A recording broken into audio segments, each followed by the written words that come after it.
This is the people's war. It is our war. We are the fighters. Fight it then. Fight it with all that is in us. And may God defend the right. Warning! Warning!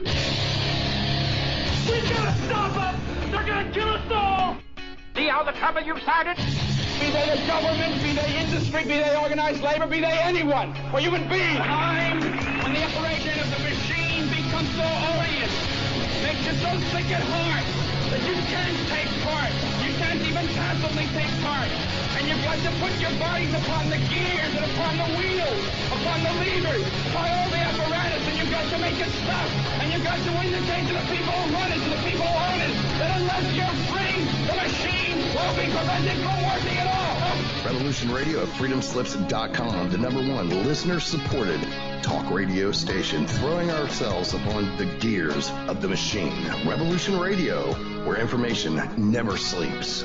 You called down the thunder, well now you got it. Right, you tell them I'm coming, and hell's coming with me, you hear? Hell's coming with me!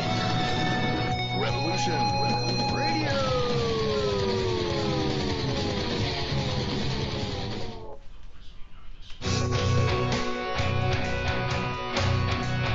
All right, thanks for listening while we took that short break here at Revolution Radio, freedomslips.com. And now we're going to get back to your host.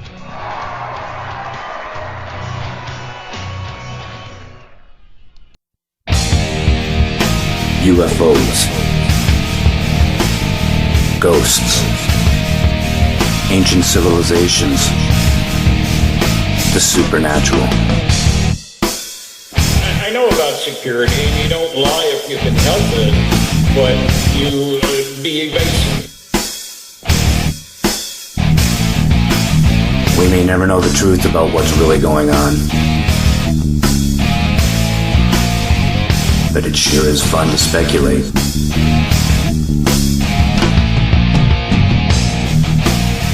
This is a new edit of the very first interview I ever did before I even had a show. All I had was my Facebook page.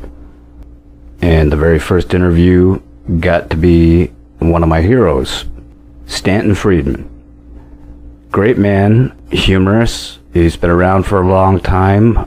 He admits himself that you try not to lie, but you be evasive and stuff like that. And there's times you catch him being evasive. He believes in UFOs and all that other stuff, but he doesn't think that we should have access necessarily to any of the tech. But anyway, it was very cool getting to talk to him, because watching his videos really helped me to wake up about a lot of things, even about some of the things he may be lying about. So here it is, my very first interview.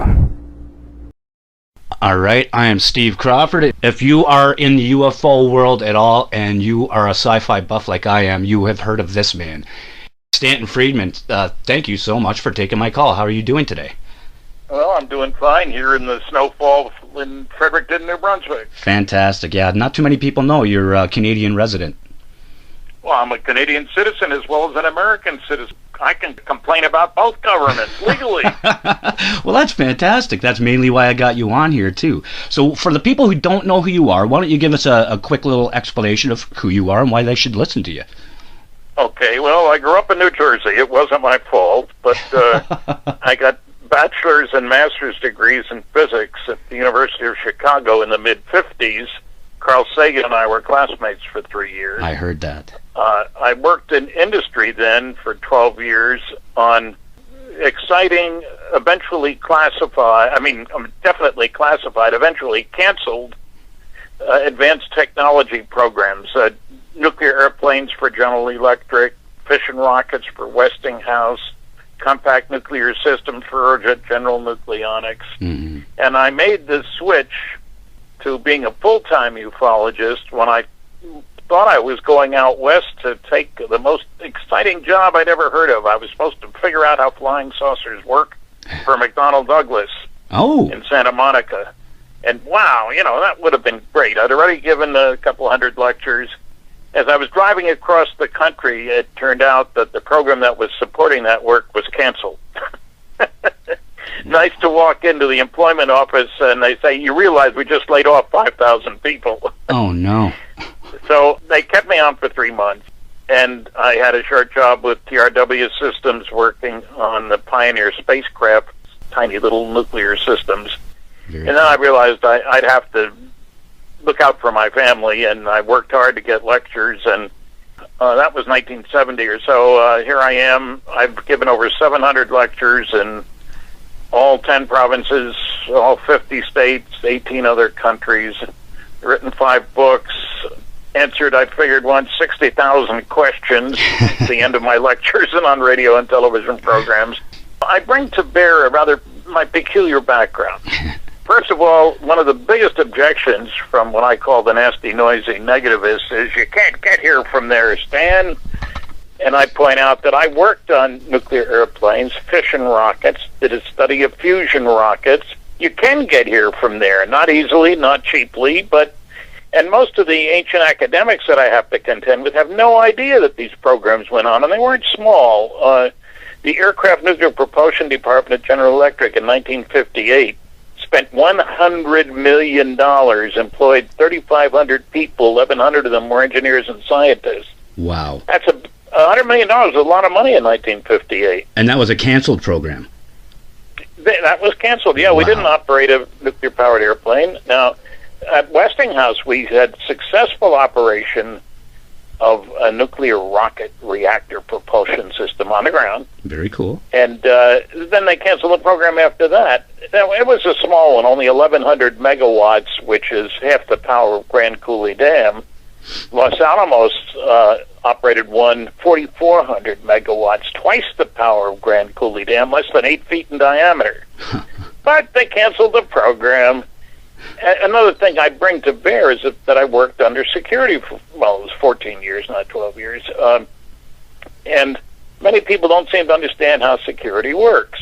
Mm-hmm. I'm currently looking into the Operation Majestic 12 documents, and people think, well, those people who supposedly run it, surely they would have talked to their wives. And I say, no way, Jose. I never told my wife anything classified. Exactly. I mean, I've been to 20 archives. I'm a bloodhound. I go after facts and data. Mm-hmm. I go by a rule I learned in the 5th grade when a teacher said something wrong in a science class, and I piped up, and she gave me a hard time, so I brought in the encyclopedia I just read the day before. But the basic rule is have facts in hand before putting mouth in gear. Exactly. I was going to say, you're not just giving lectures, you're presenting facts. That's all there is to it, and saying this is why it is completely plausible. Well, yeah, and also I try to raise the objections of the debunkers and demolish them rather than ignore them. I know, it's really fun to watch you do that. Well, I've done debates, including Oxford University Debating Society, and we won, got 60% of the vote, and that felt good. Mm-hmm. I also have debated on Coast to Coast Radio. Dr. Seth Shostak of the SETI organization. I tell people SETI, S-E-T-I, stands for Silly Effort to Investigate, not for Search for Extraterrestrial Intelligence, because it's based on a bunch of unscientific assumptions. Well, and old technology, how could we possibly assume that anyone that may be as far as a million years more advanced than us would still be operating on radio waves? That's a very good question. I don't use, there's a lot of old technology we don't use anymore. And yet we're still doing searches with them. Well, no, I mean, I don't use a slide rule anymore. I did use those when I started work in industry, and I had a whole class that I was talking to at a university in Michigan when I mentioned that when I started work, I was using a slide rule and looked around, no reaction. Any of you know what a slide rule is? Not one person! Oh, did I feel old. Well, it's very important to recognize that technological progress comes from doing things differently in an unpredictable way. The future is not an extrapolation of the past. Exactly. You have to change how you do things. And we don't like to admit that, maybe, but that's what's going on. I don't use a slide rule. today's computers are much more improved over the ones I started using years and years ago. A laser isn't a better light bulb. It's entirely different physics. Exactly. And one of the things that's irksome is how astronomers who don't know anything about developing advanced technology, that goes on in industry and in national labs, not at universities, for goodness sakes. Mm-hmm. And they don't seem to understand that people can keep secrets, that advanced technology is being worked at in very large programs. Well, as a good example of that, I've had people tell me, Stan, look, you say there was a saucer crash at Roswell, and I do. I was the original civilian investigator of the Roswell incident. Mm-hmm. But, Stan, if that had happened, they'd have had to pull half the physicists out of college campuses to work on that. And I laughed and said, you've got to be kidding. Exactly. Are you really unaware of Los Alamos and Sandia and Livermore? And a whole bunch of other national labs, thousands of employees with security clearances, mind you. And people think we're just making this up. That's the silly thing. We had, and the people that I talk to, I hear a lot of, it's or Venus refracting off a swamp gas. Now let's get into J. Allen Hynek for a minute, because he was the one who came up with that theory originally, was he not? Well, Alan was the chairman of the astronomy department at Northwestern University, and for 20 years he was the scientific consultant to the Air Force Project Blue Book, which lasted from the early 50s until 1969. Mm-hmm. And it just so happens there was a big fuss about sightings up in Michigan, and he came up with an explanation. The Air Force was pressuring him. We got to say something. People are giving us a hard time. Well, he said one possible explanation for some of these cases is swamp gas. And that went over like a lead balloon. Mm-hmm. And there were over 100 cartoons done in his honor across the country. Now, at that point, he hadn't even looked at a UFO case, right? Well, he had looked at a UFO case. He was a consultant for many years. Wow. Now, he wasn't into technology. I could never get him to look at all the work on interstellar travel. Most astronomers aren't. Mm-hmm. They're still stuck with chemical rockets, which is about as useful as saying that, how long does it take to go around the planet? Well, it took Magellan 3 years, his ship. He didn't make it. That's a good standard. Well, the space station does it in 90 minutes. Yep. It doesn't use big sails. So I try to get people to understand. Well, I just had a critic yesterday saying, well, how come there aren't any sightings by astronomers? They walk around with telescopes and they're looking at the skies. Utterly ridiculous comment, because there are sightings by astronomers. They're recorded in Alan's book, The UFO Experience, in a book by a professor from Stanford University, Peter, whatever his name is. I'll come up with it in a minute. I'm getting old. Anyway, he had a bunch of them. He surveyed. Dr. James E. McDonald, in his testimony before Congress, had a number of sightings by astronomers. Mm-hmm. This was Dr. Peter Sturck, whose name I was looking for. Well, and wouldn't we also have to assume that a lot of these places would be government-controlled?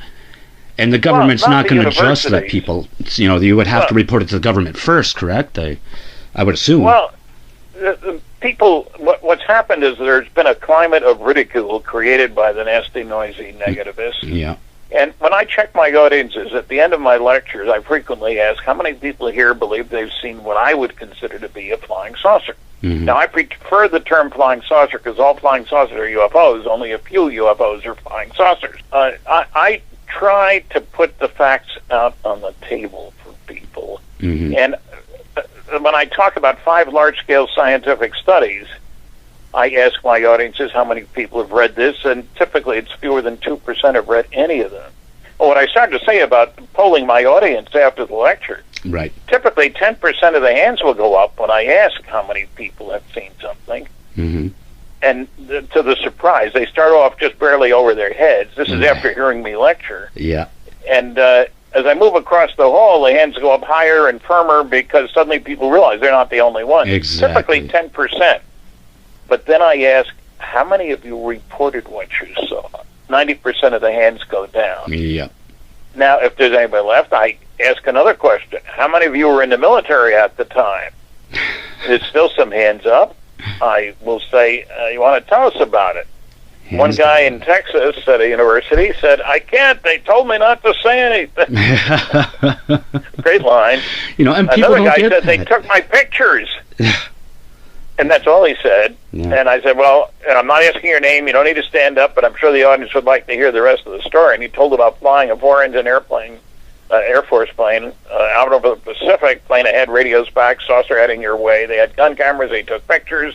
They reported, they called the base to which they were flying, radioed, and told them they were bringing in film. The crew doesn't handle the film. That's intelligence stuff. And they landed, gave up the film, and they were debriefed and told never to say anything. And, it's strange because I just did a paper for the Mutual UFO Network about press coverage of the subject, which is, from pretty lousy most of the time.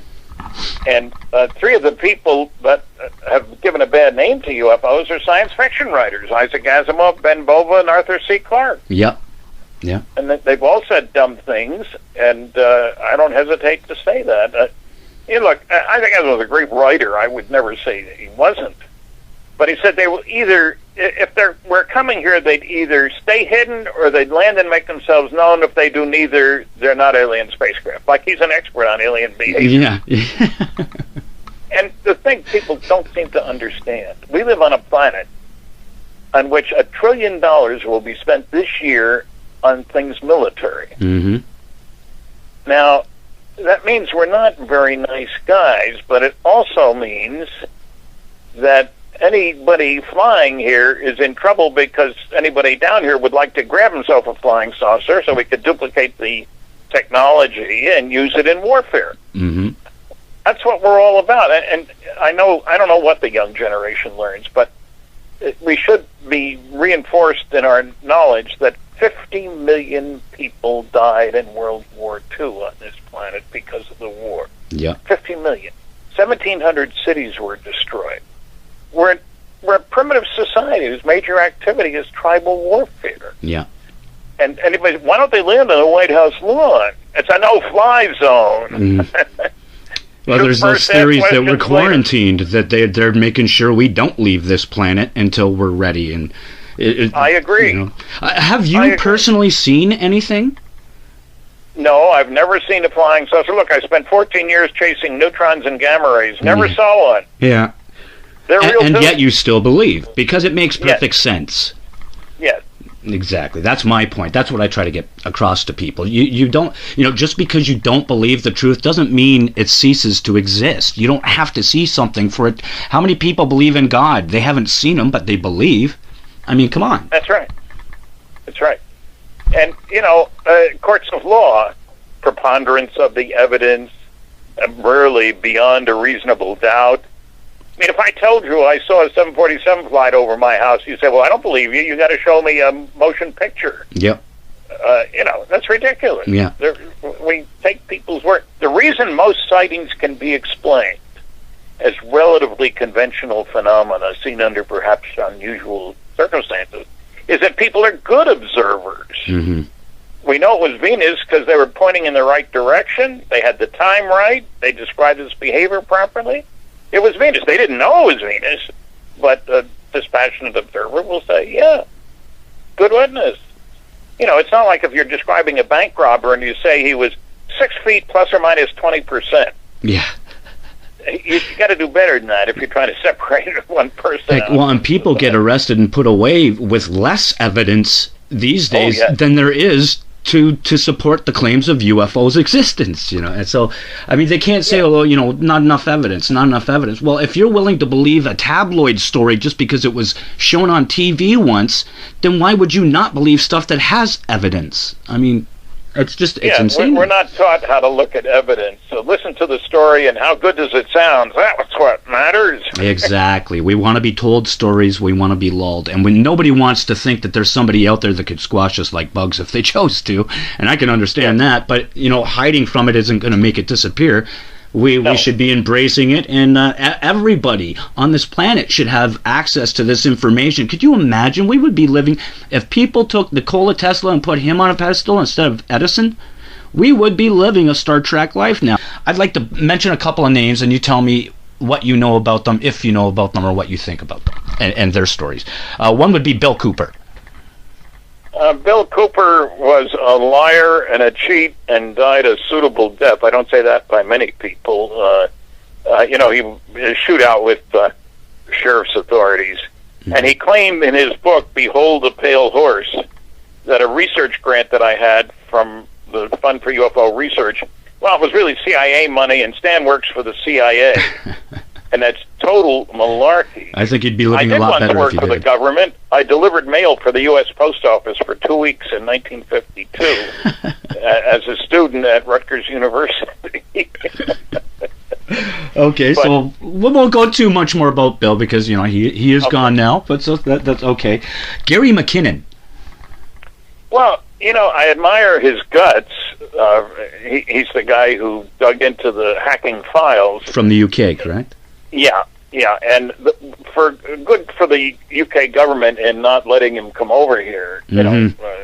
Forwarding him and saying, I hear he suffers from autism or something as well.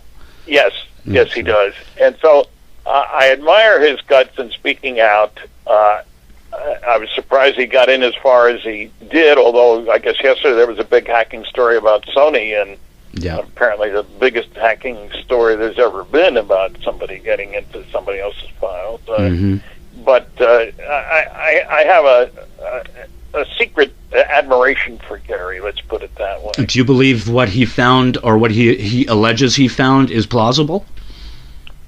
I'll give it a maybe. Considering you do believe Roswell happened, and if it did, then logically, if they were able to deduce some of this technology, would they or would they not, want to be secure in case they did know of an impending threat, or even just building bases on the moon for safety reasons? Security is a way of life. Look, the Washington Post last year said that the total black budget that is not under direct congressional control for military intelligence work was $52.6 billion. Wow. That's an awful lot of money. That's NSA, CIA, and NRO, National Reconnaissance Office, for most of it, more than 80% or so. So, of course you cover up stuff. But that's what happens. That's their duty. And people who think, it comes out quick sooner or later, mostly later. A good example of that, we had broken the German codes in the early part of World War II, and it was of enormous importance to know where That's right, they recovered a decoder and fixed it. That's right, I remember that. And you'd think that, and we had to distribute the information very carefully because if the Germans found out we'd broken their code, they'd change it, and that would give us a very tough time. Well, as it happens, there was no public word about the fact that Project Ultra had been successful until 25 years after the war. Yeah. And our first spy satellite, the Corona spy satellite, which just happens to be the small town nearest to where the Roswell event took place, small world, went up after 13 failures, 12 failures. The 13th one was successful. Got more data about Soviet technology, rocket launching facilities, and all that sort of stuff than all the U-2 flights which preceded it. We didn't go public with that. The Russians knew we were flying it until almost 30 years afterward. You keep secrets. And there was good reason back then, but, things are different now. Well, they would be different now, but it's almost like they're trying to keep a perpetual war going so they can continue with the secrets. That's my opinion, but that might well be. People, want to continue. It's Newton's law. People in motion want to continue in motion unless the force is exerted to change it. And people who, the constant Cold War, for example, people don't realize how important that was and how much money went into sometimes crazy ideas. But it was always on the basis, one up the Russians, because at the beginning, we underestimated their capability. General Groves, who headed the Manhattan Project, which developed the atomic bomb, was asked in 1948 how long it would take before the Russians had a bomb. And he said, well, they were devastated by the war and so forth. It'll take them at least 8 years, and they don't even have a means for delivering it.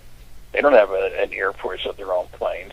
Mm-hmm. Their first Russian atomic bomb was the next year in 1949.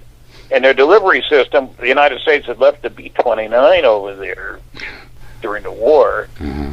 and they built a bunch more of them, upgraded it a bit, but and all of a sudden, in a secret meeting of the National Security Council, it was stated in 1951 the Russians had made more progress in the development of nuclear weapons and methods for delivering them in the past 18 months than had been expected for 5 years from now. And that scared the heck out of those people in Washington, believe me. No, I guess it would. And so, the world was a different sort of place, mm-hmm. but and people ask me, why the secrecy? The fear of panic? I don't think that's it. I'm sure in some small part, it's definitely not the main reason. Well, in the back of everybody's head, you worry about what the impact will be. But first rule is you want to figure out how the darn things work. They make wonderful weapons delivery and defense systems. Mm-hmm. You got Roswell wreckage. You set up your secret project. And you can't tell your friends without telling your enemies. Exactly. We tend to forget that. They read the newspapers too. Yeah. And so secrecy is just a big part of the picture, mm-hmm. and will continue to be. And also, there is a little question. People say, Stan, don't you think we're entitled to know everything? And I say, no, there's a national security aspect. What do you mean? Look, if we were to put our knowledge that we have gained from studying crash flying saucers and flying saucers out on the table, you think the Russians and Chinese would put theirs out too? If they don't, why should we put ours out? Yeah. They could use what we've learned and what they've learned, and maybe they wind up ahead of us. Yeah, they've released files, but not technology. Well, there's a difference between saying, yes, the planet's being visited, and we're having international meetings at which we will look at the psychological and religious and economic philosophical aspects of mm-hmm. that, and putting everything out on the table. I worked on security for 14 years, so I'm conscious of that. It matters. Yeah, you're not just making this up. Yes. Okay. Who do think ships? They really do. Okay. How about Billy Meyer? Well, I knew Wendell Stevens, and I found that he wasn't telling the truth a good deal of the time, and so I have not accepted the Billy Meyer story as being legitimate. He's the guy who claims a lot of interactions with aliens in Switzerland and took pictures, of a tree that isn't there when people go to look for it and stuff like that. And claimed something about they went back in time and moved it or something like that. Yeah. And, yeah. Very imaginative. So you don't think those pictures, at least, are anything? No. They're probably fake. Yeah. At least in your opinion. Okay, now here's one you probably may not know about because it's not specifically UFO, but I'm sure you've heard of it being in the circles you're in. How about Andrew Basiago? Time travel. I've read some of his stuff about Serpo. We've got a base on Mars. Jump room. The last one I heard was that Obama had been one of the people who went up there, and it didn't take any time out of their life because they were pushed forward and then back in time. Mm-hmm. And I am very dubious. I even wrote a column. I do a monthly column for the MUFON Journal about the Serpo story. Mm-hmm. And, there have been imaginative science fiction writers for generations. Be evasive. But that doesn't mean that they're telling the truth as opposed to fiction. Mm-hmm. But I think at this point, nobody can debunk him. I think he found himself a little niche, so he doesn't really have to. He's like, well, I can't prove it, but you can't disprove it. So. Well, that's the onus should be on him to make a claim, establish it. Mm-hmm. Don't tell me, well, if you can't disprove it, that means it's true. That's false logic. Yeah, it really is. Okay, and one more. How about Nick Pope? I know Nick. I consider him a friend. I think, he's gone a little political, and I think he's gone overboard in his attacks on one of the guys who was one of the first off the starter point on the Rendlesham case. Right. But he's a pretty solid guy, even if he does get off once in a while. And Nick's from the UK. He used to be with the Ministry of Defense there, for people who don't know. Yeah, he lives in the States now, incidentally. Okay. Yeah, he was one of the very few people who can say he was paid to investigate UFO reports. Mm-hmm. He was the UFO desk at the Ministry of Defense. That is very cool. Okay, Stanton, I'm not going to take up any more of your time because I have more interviews to do as well. Don't forget www.stantonfriedman.com. Find out about my book. Exactly. Buy a book. You're going to love it. This guy's fantastic. See you soon, Stanton. You have a great night. Thanks. Okay. Bye-bye. Conspiracy Factor Theory.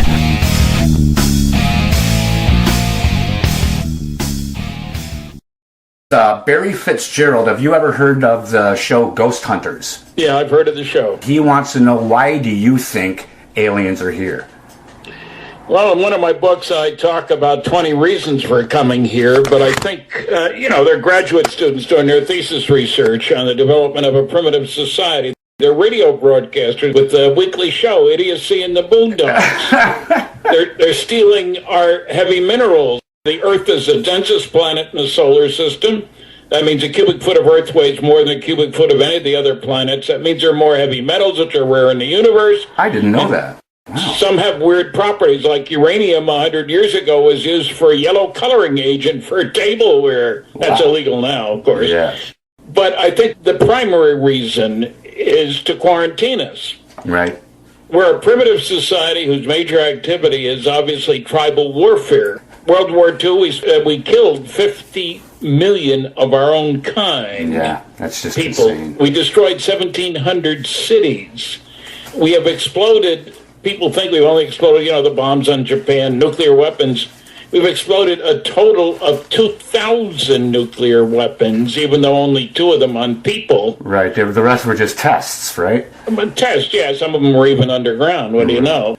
We have joined the nuclear club. That is, we know, as all the advanced civilizations do, that the primary source of energy in the universe is nuclear fusion in the stars. Right. That's what drives the sun. We didn't know that until the late 30s. I worked on a study in 1962 of use of nuclear fusion for deep space travel. It was for the Air Force, as a matter of fact. You can kick particles out the back end of a fusion rocket that will have 10 million times as much energy per particle as they can get in a dumb old chemical rocket. There's a little money involved. If you want to go, you got to put out the dough. That's the way it is. So don't be misled by the fact that we haven't done it yet. Do you think that maybe that, I can't remember the name of the particle, but it's basically the God particle. Do you think that could help out in as far as propulsion? Not that I know of. Fusion we know something about. We have exploded, to give you an example of the difference it makes if you go nuclear, a big bomb in 1944, the year before the war ended, was a 10-ton blockbuster. It released the energy of 10 tons of dynamite, made a big hole in the ground, too. Now, our first atomic bomb, the next year, 45, released the energy of about 15,000 tons of dynamite. That's insane. The first H-bomb released the energy of 10 million tons of TNT, and the Russian set went off that was 50 million tons of TNT. Did they have any clue of what it might do to our atmosphere and our air and our water? Well, it made a mess in a place in Siberia. Who cares? What can I say? Yeah. Okay, now let's see. What I'm saying is, from an alien viewpoint, though, all these nuclear weapons leave radioactive materials in the atmosphere. They can very quickly see what kind of a civilization we have. Mm-hmm.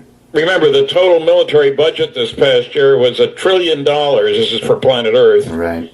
And 20,000 kids died of starvation yesterday, mm-hmm. and the day before, and the day before that. So we're not nice guys. Kind of like the bad guys now with the kind of weapons, the primitive but deadly weapons we're coming up with. So that makes total sense to me as well. And they don't want to be surprise attacked by us, exactly. As you can imagine. Okay, now that kind of brings up another one about what do you think about teleportation? Well, it would be nice if I knew how to do it, but I don't know how to do it. I I know about security, and you don't lie if you can help it, but you be evasive. So, do you think that there are people tinkering with it at least? Well, the Russians did experiments in a lab with moving stuff around with mines back in the late 40s. Right. So that's not the same as moving people a long distance at a high speed. No, but it's still along that lines. Yeah, okay. Oh, okay. Is there any footage or pictures that you have seen that you are flat out convinced this is real? Oh, sure. I use them, and I don't mean lights in the sky. I don't know what the heck to do with them. Right. The McMinnville, Oregon photograph, Paul Trent's from the 1950s. As a matter of fact, they have an annual festival, and I'll be there in May. These are all listed on my website, www.stantonfriedman.com, events. 2 pictures there. Dr. Bruce Maccabee published articles in scientific journals about those. Right. And they're legitimate. The Santa Ana, California Rex Heflin photo is legitimate. There are a number of items that will do okay. Obviously, we don't have the pictures taken by gun cameras on board airplanes, right? Which would be much better. When you get close to your subject, when you take a picture, you get a bigger picture. Right, exactly. So, yeah, there are pictures, but I should point out that contrary to people's expectation, your typical digital camera isn't a great scientific tool. The resolution is not very good. No. I mean, if you get 40 megapixels, you're getting better, but most are 10, 12, 15, Mm-hmm. So, and also, the moon in the sky can be covered by an aspirin tablet held at arm's length. Be evasive. That's not very big. No. And yet we think of it as being quite large when we see it. Wow. When I ask people, usually was what they saw as big as the moon. Usually it's no. So that's a small chunk of the sky. Yeah, it really is. Okay, now I got a friend named Lincoln Levere, who's a local boy that now lives in Tombstone, Arizona. He's an actor. He was in The Postman with Kevin Costner and such. And he'd like to know, if you could go back in time knowing what you know now, would you do anything different, and would you try to get yourself a souvenir? Well, I never saw a UFO, so I don't know how to get myself a souvenir. Oh, even just with people you talked to that said they may have had one. Well, remember, you'd have hindsight now, so you'd know where to go to get these souvenirs. Well, look, I worked under security for 14 years. The government knows how to keep secrets, be evasive. And big ones and small ones. I mean, I'll give you an example. The Brits broke the German military communications code. In World War II, there were 12,000 people working in Bletchley Park, a small English community, and their job was to intercept, decode, translate, and very carefully deliver appropriate materials to appropriate people with an appropriate need to know. Well, if the Germans found out we'd broken the code, they'd have changed it, you see, and we couldn't afford that because it was so extraordinarily important to saving lives. And as a matter of fact, we were able to, we fooled Hitler with disinformation, convincing him that the invasion of Europe, which everybody knew was coming, would be at Calais instead of at Normandy. I remember seeing that. Didn't they have, they made like inflatable, like fake tanks and stuff? Oh, they did all kinds of stuff. And they sent messages and stuff. And the point is, when the German generals said, bring in the reserves, Hitler said, no, that's not where the attack's going to stay. That's just a feint, F-E-I-N-T, and they're coming at Calais. Right. And he delayed, and thank goodness he did. But the fact that the German codes and also the Japanese codes had been broken was not made public just at the end of the war, but for 25 years later. Wow. It was kept secret, even though 12,000 people knew about it right at Bletchley Park.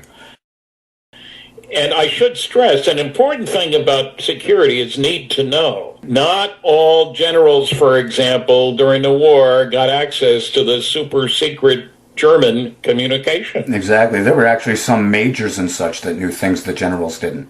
Oh, sure. Yeah, it had nothing to do with rank. It was need to know. Yeah.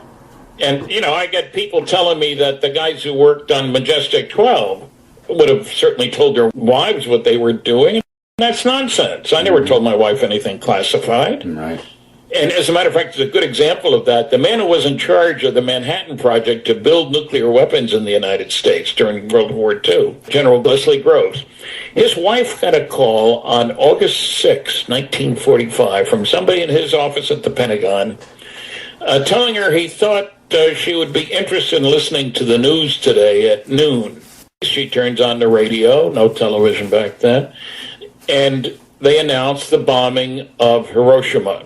This incredible new weapon, and that the war would probably be over soon. And she thought the officer from her husband's office told her about it because their son was due to be sent to the Pacific. Right.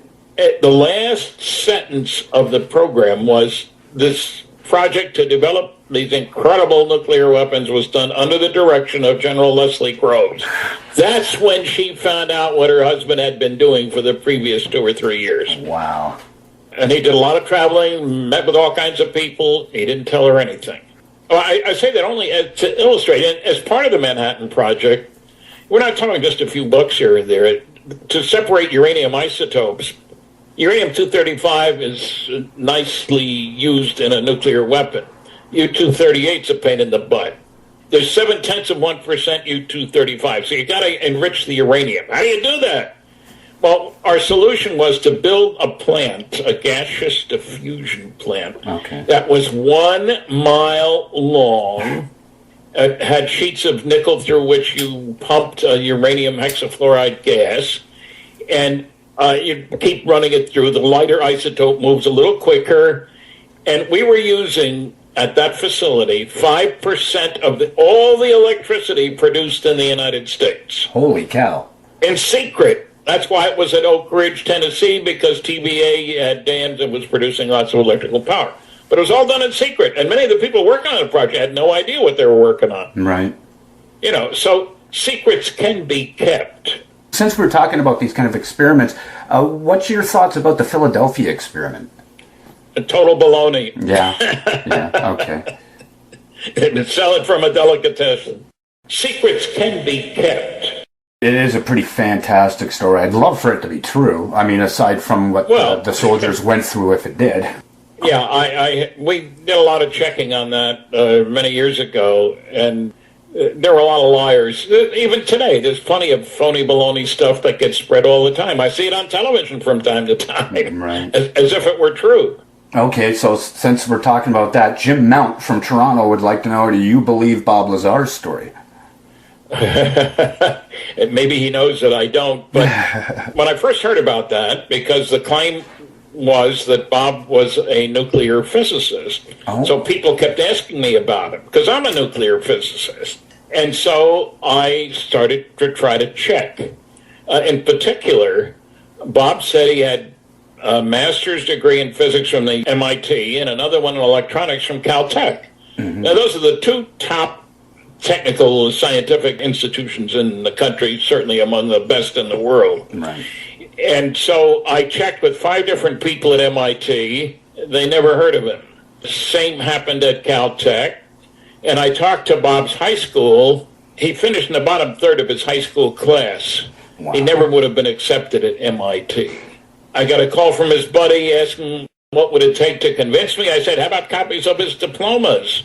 And several other things like that, listings and directories of, if you get a degree from MIT, you don't throw it away. Right. I was accepted there. I couldn't afford to go. Tuition was $950 a year. Now it's $27,000 something. Yeah, I know. Wow, eh? So the answer, and also he claimed that Los Alamos had 500 pounds of element 115. Wow. Right. In the first place, it's got a short half-life, less than 2 minutes, so there's no way you can accumulate 500 pounds of it. In the second place, yes, it's real, and we anticipated. We ran that big accelerator. There was a joint program with the Soviets, and we found 4 atoms of the stuff, which is exciting from a physics viewpoint, but you need 10 followed by 23 zeros, more atoms than that to do anything. Right, okay. So it sounds good, but it ain't true. Billy Lawton from Rumford, Maine wants to know, do you believe disclosure will happen soon, and what do you think it'll take to make everyone believe? Well, most people already accept reality. The problem is that most people think most other people don't, so they're afraid to talk about it. When I, at the end of my lectures, ask how many people believe that they have seen what I would consider to be a flying saucer, the polls show that, and I've had classrooms where 80% thought most people didn't believe in UFOs, and 80% of those kids did. And when I ask about the sightings, 10% raised their hand. When I asked how many of you reported what you saw, 90% put their hands down. Yeah. Okay, Stan Lee from Houston, Texas. I don't know if it's the Stan Lee or not, but he wants to know, I found this pretty funny and we can actually put a spin on it. Are humans real? Well, real what? Not very intelligent, I'd say. Well, the spin I would like to put on that be like, there's a lot of theories out there that at some point our natural evolution was interrupted and they think that UFOs and aliens may have come down and spliced our DNA. Well, I'm not saying we're not somebody's colony. Maybe a penal colony. They dumped all the bad boys and girls here, and that's why we're so nasty to each other. I think it's a combination, penal colony, and we're a TV show for them, yes. All right, if you could sit at a table with anyone living or dead and talk about UFOs and physics, who would it be? Oh, boy. The first names that come to mind are people who are dead, unfortunately. Yeah. I don't know. Probably not Stephen Hawking. No. And not many of the ancient academics and fossilized physicists of the world seem to feel that they can express an opinion without doing any homework at all. Don't bother me with the facts. My mind's made up. Yeah. Well, for example, Dr. Tyson, Neil deGrasse Tyson, head of the Hayden Planetarium in New York. Mm-hmm. He was the one who redid the Cosmos series. Right, that's right. I just started When he spoke at Penn State University, he said, the proof that governments can't keep secrets is how much we know about President Clinton's genitalia. Now, there's a clever remark. You know, he doesn't know anything about security, obviously. Yeah. Did you ever get the chance to talk to any of the astronauts like Edgar Mitchell? Yes.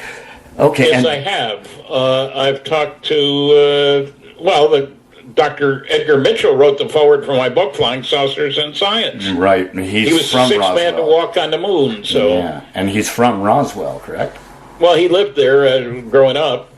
Also, an astronaut on the first craft that went around the moon but didn't land. He and I were each chairing a session at a meeting of the American Nuclear Society, and we had known each other before that, and we spent 2 hours talking about UFOs, and he bought copies of everything I had with me. I was giving a lecture on the way home from there. I was working for Westinghouse. And I asked him about the astronauts' sightings, because I'd heard about them, and, well, he didn't think there was anything that couldn't be explained after investigation. But he said it in such a way that I really thought that I had hit a security wall, and I wasn't going to push it. Be evasive. Well, you know, I know about security, and you don't lie if you can help it, but you be evasive, I'll put it that way. Mm-hmm. And I've talked to a couple of other astronauts. One was at the congressional hearings in 1978. He gave testimony about a sighting he'd had when he was a pilot in Europe in the 50s. Wow. The astronauts are definitely interested. I've spoken at NASA Houston. Very good response. So, look, I've spoken to engineering societies, management clubs for people like Lockheed and McDonnell Douglas and stuff like that. They're all interested. You know, it's weird that people think that these people don't care. What do you think of ancient alien theory? Well, it depends on how you define it. Do I think that there have been past visitations? Yes, of course.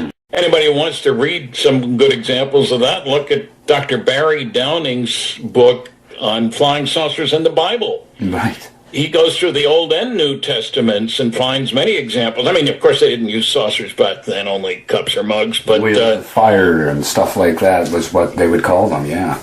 Yeah, but, you know, Ezekiel's wheel, the pillar of fire by night, the cloud by day. There are a whole bunch of these. And, of course, there's all that Renaissance artwork with things in the sky, and you say, where the heck did that, what's that doing there, you know? What do you think about the Bermuda Triangle? Do you think that's a legitimate phenomenon? There are ships that go down and planes that go down in that region of the water. Of course, this is true in many other places. Right. Secrets can be kept. And what we know is that there are an awful lot of people who go out on boats who aren't well prepared. They have a shell oil road map from Florida, and take their boat out. And the weather is subject to rapid changes in that area. Be evasive and may well be responsible for all kinds of crazy things happening. So, sightings occur all over the world. I'm more concerned about between 1951 and 56, 200 American military planes had fatal crashes. Right. And 5 of the pilots had over 100 missions in Korea where they had to be pretty good pilots because there were MiGs trying to shoot them down. Mm-hmm. They come back to the United States where there weren't any MiGs, and they crash. And the New York Times used words like disintegrated and disappeared. Wow. And I have, on 7 different occasions, had people come up to me quietly after my lectures and tell me that they were stationed at a certain base where a pilot was scrambled to chase a UFO and never came back. If I've heard 7 stories, I got to be a lot more than that. Well, orders were actually issued in 1952. Shoot them down if they don't land when instructed to do so. You can see a lot of good cartoons with that, Yeah. Okay, and do you think that Germany had any crashes that Hitler may have been able to get his hands on? I don't think so. No, I would think not either, because a lot of he would have used it if he could figure out how they work. You would think he would have used it, yeah. Well, he was such a nice guy, he didn't want to hurt anybody. A couple of names. There was actually, the last time I talked to you, I had brought up Nick Pope, and you had mentioned that he's a nice guy, but you don't like the way he's a little hard on one of the guys from the Rendlesham case. Could you get into that a little bit more about Rendlesham and what you were? Who is it you think he's picking on? The guy, I'm picturing him in my mind, and the name isn't coming, but it'll come. He wrote a book with Larry Warren, Left at Eastgate, and he's from New York State.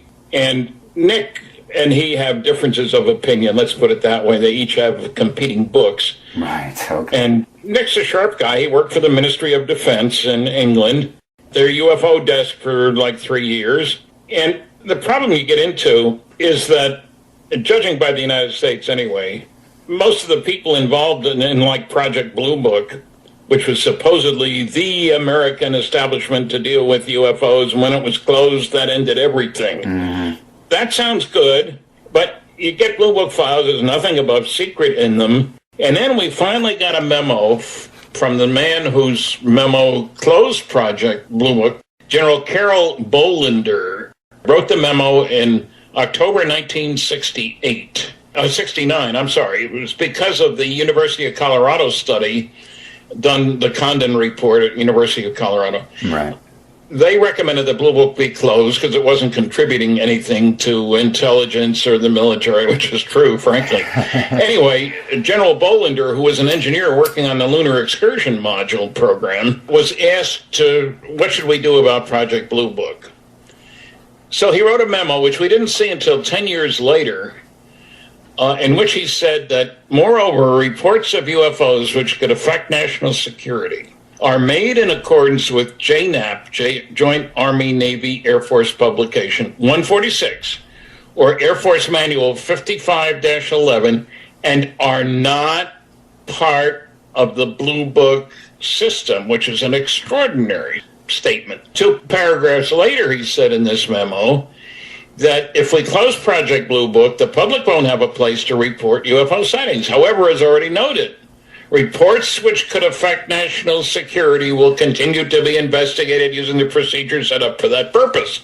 Again, an extraordinary claim. Now, we got this 10 years later. I managed to locate General Bolender.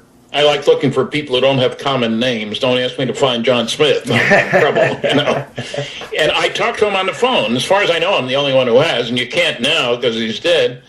Or at least I don't know how to do that. And I said, it sounds to me like you're saying there are 2 separate channels of communication here. He said, yes. And I said, well, suppose a saucer goes down the runway at a Strategic Air Command base where nuclear weapons are stored. I said, I presume that's a report that could affect national security. By definition, you can't have people at places where nuclear weapons are stored. On the other hand, my wife and I go down the driveway and see a saucer flying by. That's no big deal. Happens all the time. And he agreed. And this is important to Canada because Canada is joint ownership, if you will, with JNAP 146 and Air Force Manual 55-11. We have a joint Canadian-American Air Defense Command. Okay. And if pilots see something, there are instructions about what they should do. Now, obviously, I think reports which could affect national security are much more important to the government than ones that can't. Right. They finally, after much waiting, released 156 top-secret Umbra NSA UFO documents.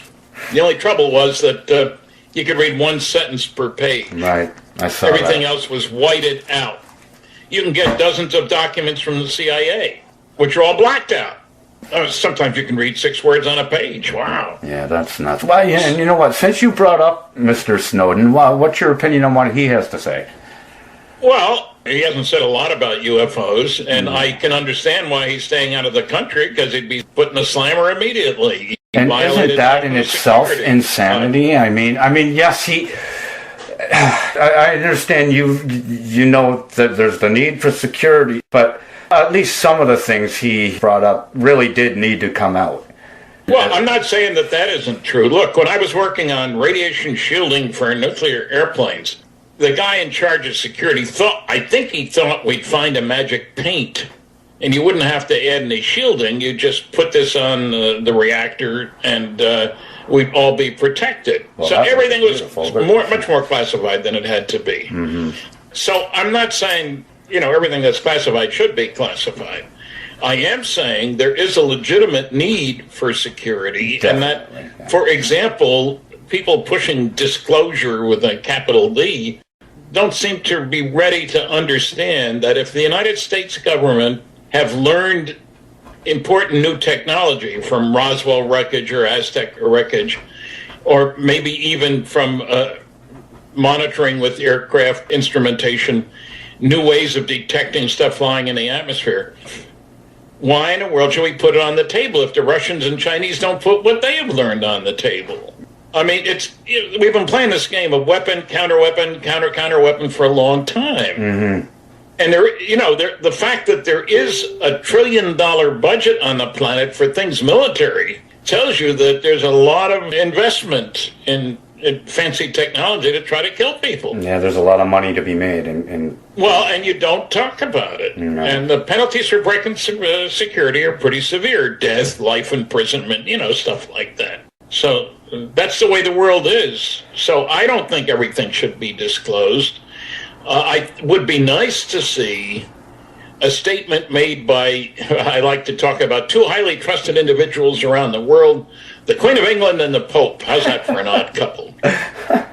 What if they were to say that we have it on good authority that the planet's being visited by intelligently controlled extraterrestrial spacecraft? They are concerned about our activities, and there are going to be international meetings over the next few months dealing with the economic, religious, philosophical, and technological aspects of this. What would happen? Right. I think church attendance would go up, mental hospital admissions would go up, the stock market would go down. But I think one of the key things that would happen is that the younger generation, which, unlike me, was never alive when there wasn't a space program, would immediately push for a new view of ourselves instead of as Canadians, Americans, Greeks, Peruvians, Chileans, whatever, as Earthlings. Yeah. And I don't know of any government on this planet, certainly not our Canadian government, that would like its citizens to owe their primary allegiance to the planet instead of that government. Right. Nationalism is the only game in town. Mm-hmm. So every government has a vested interest in staying in power. People in power want to stay in power. That goes with it's part of the game, Well, I've done a debate on UFOs that's available at my website, www.stantonfriedman.com. It's called Are Flying Saucers Real? And I did it with an Air Force, retired Air Force pilot named Magaha. at a university in Tennessee, Middle Tennessee State University, and there's a moderator. It's a 2-hour DVD, and you can decide who won. Okay, great talk. Time is flying by. Okay, so make sure, people, anyone listening, go to www.stantonfriedman.com, events, to check out what's going on.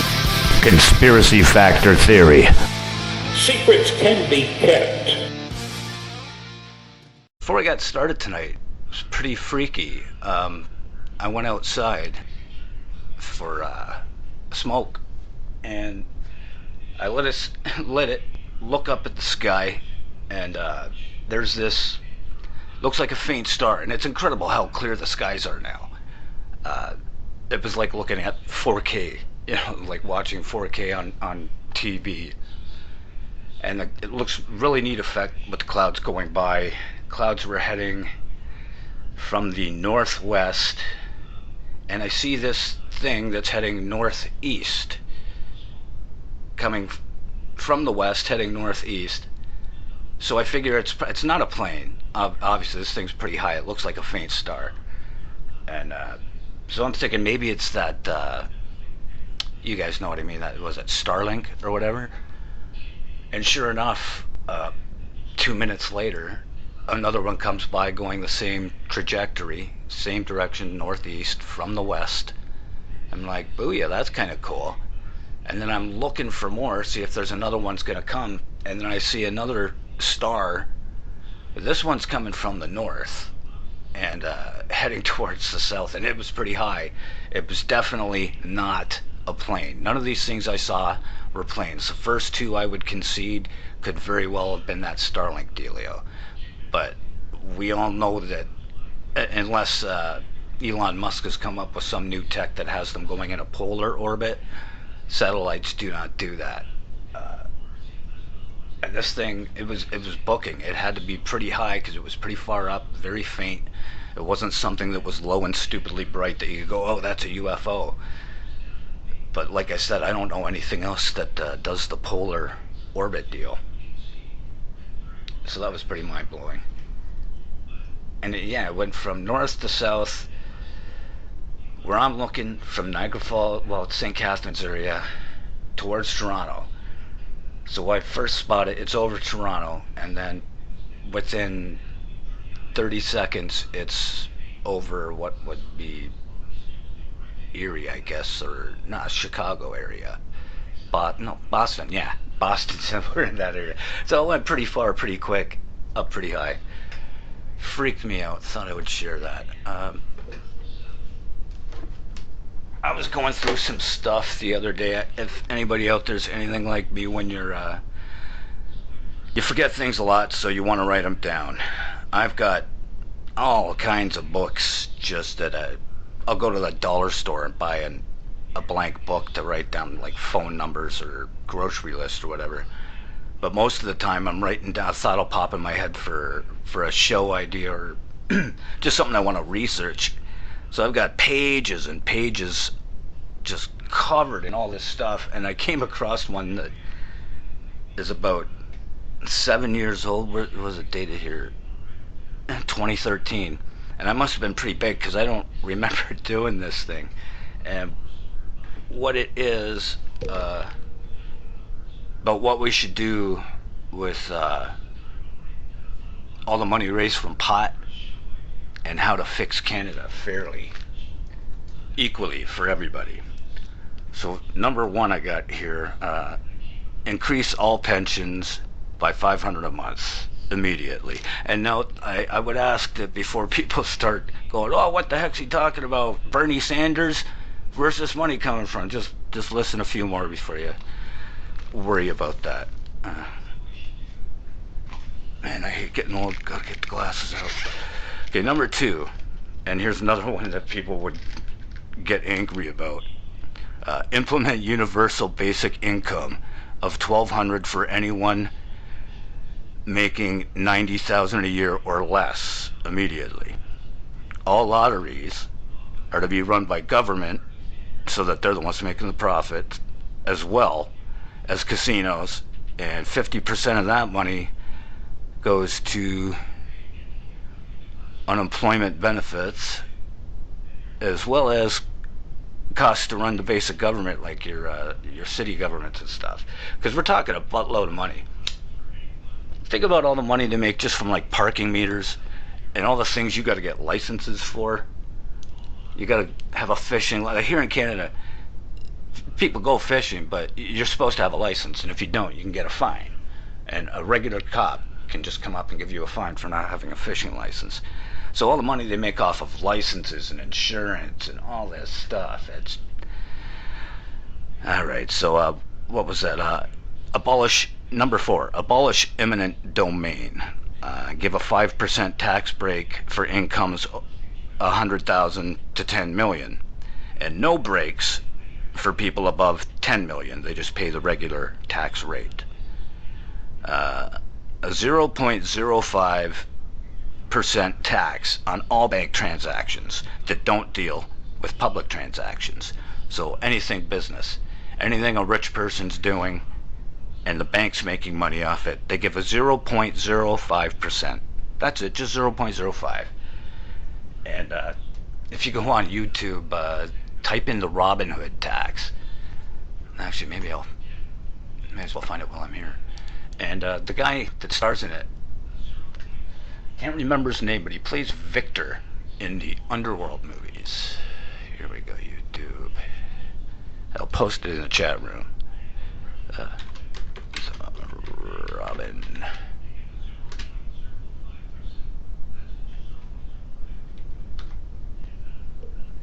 Hood tax. Or did they take it down? Oh, there it is. Okay, yeah, it's called The Banker. Alright. So copy link location. Paste. There we go. Okay, so that's kind of, I had saw that by that time, so that's probably where I was going with that. Then an immediate and 5-year retroactive 20% on all organized religion, tax-wise. They get taxed, all religions, period. If you're organized religion, boom. And retroactive, because you've been taking a free ride way too long and buying up way too much property.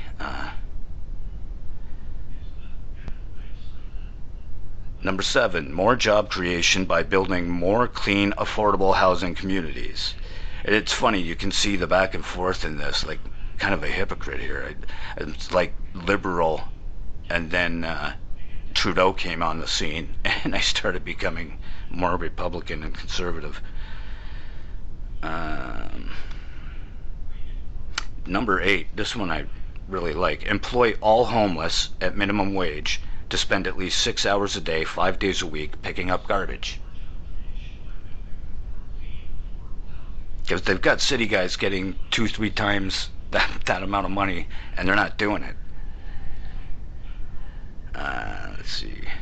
Abolish all property taxes for residential citizens, except for businesses, property management companies, that kind of thing. So there's the little dealio for residential citizens. We shouldn't be... Why should you have to pay property taxes? I mean, you work all your life to buy a house, and then you got to spend the rest of your life paying taxes on the bloody thing. Number 10, replace all city trees with organic fruit trees, and use all city gardens to grow vegetables and fruit. That's obviously the liberal activist in me. Let's go. Number 11, if a company threatens to move their Canadian accounts, properties, and holdings will be confiscated, and the company will change names and be government-owned. Kind of like what Putin threatened to do. There's a video out I had shared in one of my shows on YouTube, and there was a factory that was being shut down. A bunch of people were being held up from work, and it was a bunch of rich people holding it up. And Putin showed up, and he brings the press with him, and he's chastising these guys. He called them cockroaches. Well, he said, you scurried around like cockroaches when you find out I'm coming. And I was just like, bam! you know, and the press is there, cameras popping the whole time. Then he makes them all sign this paper. He says, if you guys don't get your shite together and get this factory back up and running and everybody back to work, I'm going to come in and we're going to do it without you. Basically saying we're going to take it over and make it national. And then he gets everybody to sign this paper, and there's this one guy, and he goes, say, I can't remember the guy's name, let's say Vlad. Hey, Vlad, I don't see your signature here. Did you sign it? Yeah, I signed it. And he goes, no, your signature's not here. So he makes the guy come up, walk over to him, gives him a pen to sign the paper, and then the guy reluctantly signed and then goes to walk away, and Putin's like, yo, get back here, give me my pen. This guy's a billionaire, tried to walk off with Putin's pen for all the press to see. That was beautiful. Like, who wouldn't want their leader to do that kind of thing, you know? That's why, like, I'm Canadian, but I love what Trump's doing. I've always liked Trump. He's a shameless but genius self-promoter.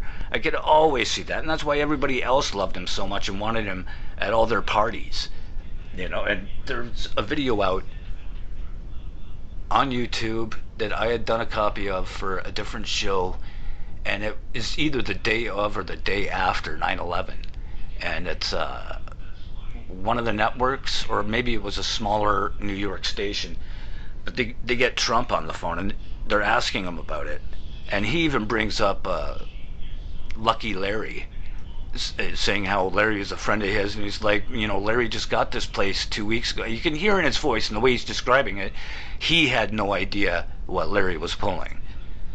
But then he gets into how he was blown away that these planes, he sees one go through the front and come through the back, because he explains how those buildings had these thick major steel I-beams all the way around the front from the outside in, so that a plane like that would have crashed. He says he believed it was something more along the lines of a plane that had a bunch of dynamite or explosives with it, and he was one of the first ones to call on that. And then you hear these people, thank you so much, sir, Mr. Donald Trump, thank you so much, and you know, they're just being so nice to the guy. Makes you sick to think about it. Okay, number 12, same as above. If banks bulk, we take them and nationalize them again. And as well as any money or property owned by the owners of the bank. Because, I mean, think about it, right? What's going on with this China stuff now, too? Everybody owes China a buttload of money. I think a lot of land is owned in Canada and the U.S. by China. So now they're trying to turn this around into a way to not pay China the money we owe them, by saying, oh, you owe everybody on the planet such and such money. And you know what, even if they did that and threatened to sue and stuff and got some money out of it, it's not like any of us are ever going to see any of it, right? That's going to go towards the alleged debt. And since there's so few people that we owe money to here, like the Rothschilds and stuff, why don't we just get our law enforcement together and our military, the ones that are awake and smart to what's going on, and march on these buggers, you know, go to their mansions and, you know, scare the crap out of them at first, do the protesting. They seem to get really scared more by protesting than guns. But then if that doesn't work and they don't yield, just take it from them, right? It's ours. And so many people say, you know, basically, why doesn't Trump do something like that? And it's kind of like what Stanton was saying in that first interview. You can't just announce on the news what you're going to do to take these people down, because then the enemy hears it all too, and then they can put countermeasures into place. And what good does that do anybody? Then we're stuck in hell, you know.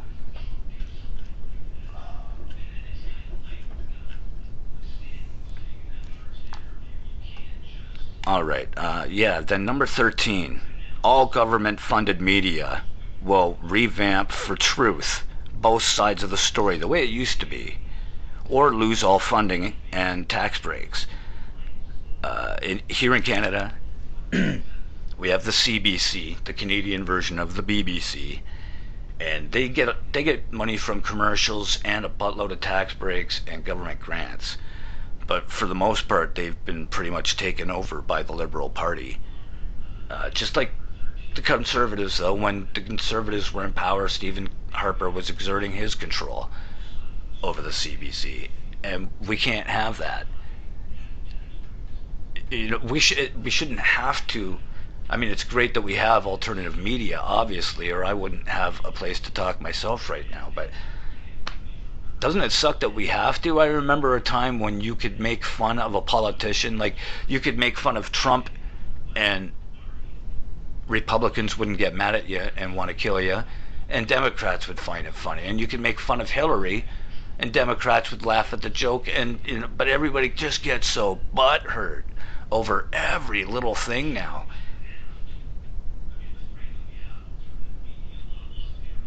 I trace it back to 2008 and 2007. I was actually, that's what I was looking for when I found this list.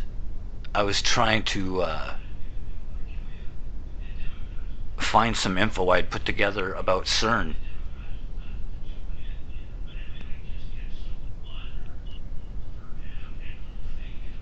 Hey, sounds okay. Oh, okay, Mitchell was saying something. Actually, yeah, I like that.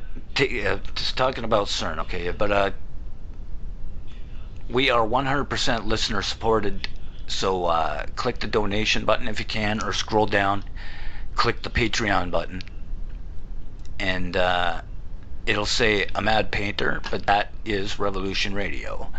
So go ahead and donate that way, and you can rent ad space on the homepage, so contact management for that. Okay, now back to CERN. I found out about CERN after the fact, but I remember shortly after my daughter was born, she was probably about a year old. And she was born in November 2008, so we're talking 2009 even. There was a major storm. It had a lot to do with CERN, though. They had turned on, weird things started to happen, then they shut down, weird storms were happening. I'm sure a lot of you remember them. There was like severe windstorms around here, trees were being blown down and uprooted, and roofs. I worked in a greenhouse at the time, and the roof was being blown off, and this guy Bart, the lead hand there, God bless him, Dutch kid, been working in greenhouses since he was 5 or even 4, and he's up there, he climbs up the rafters, and he's trying to hold on to the corner of the roof, and it's letting go, and we're talking 90 to 100k winds, right? Like there's tornadoes and stuff going on. And even the owner comes in, Bart, let go. He finally lets go. The roof kind of takes off from there. It was like, wow. But all of that started around CERN and all this craziness where the Democrats started going nuts and liberals started going nuts. And everything was going topsy-turvy with TV shows and Trump saying, hold my beer and watch me become president. And so that all really, to me, got started back during that whole CERN debacle when they turned on and then had to shut down. And then when they restarted again, they had a ceremony outside the place. They were doing a ceremony dance routine wearing like a behemoth mask. It was insane. It was like, what the hell is this all about, guys? What are you guys really doing at CERN? And then when you read the conspiracy stuff and see that, how can you not think it's true? Even these halftime shows, they seem to be doing rituals.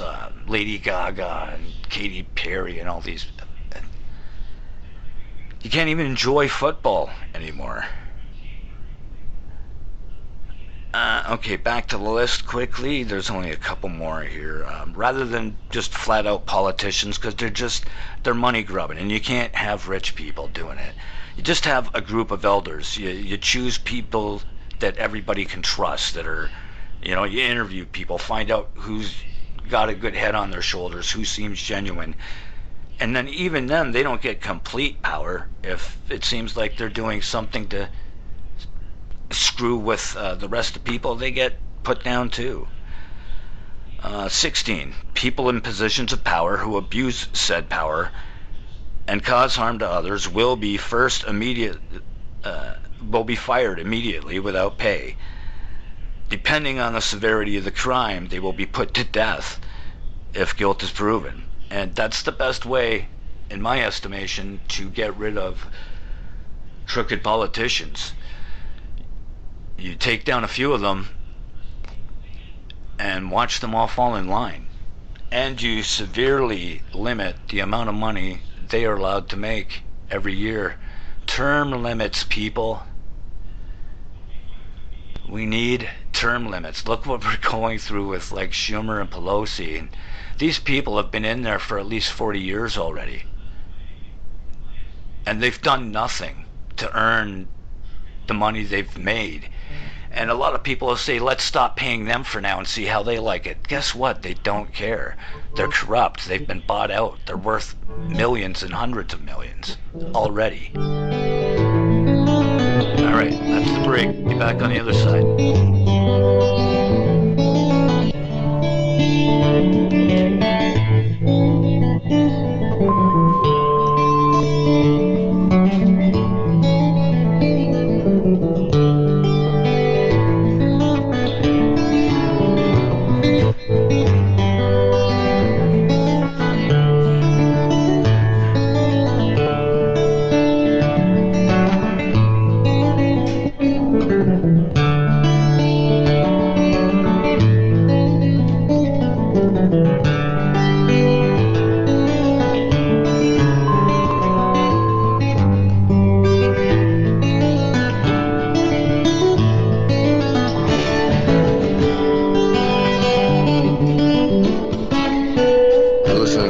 Radio at freedomslips.com. We'll be right back after this message.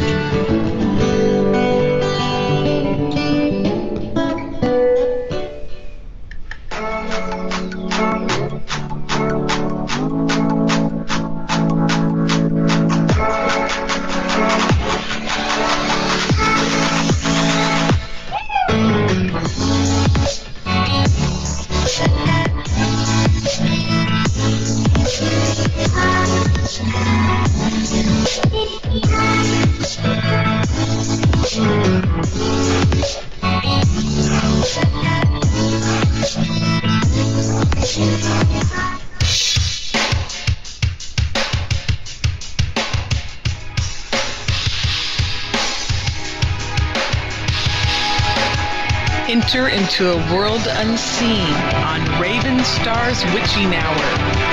You will encounter eclectic topics from the realm of spirit brought into our matrix of truth. With your host, the Solaris Blue Raven. Solaris will bring you an array of unique guests covering topics from ghostly spirits to amazing anomalies, covert technology, UFOs, and shadowy global events. And that's right here at Revolution Radio, freedomslips.com, Saturdays, midnight till 2 a.m. Eastern Time. Revolution Radio, where information never sleeps. Let the magic rise.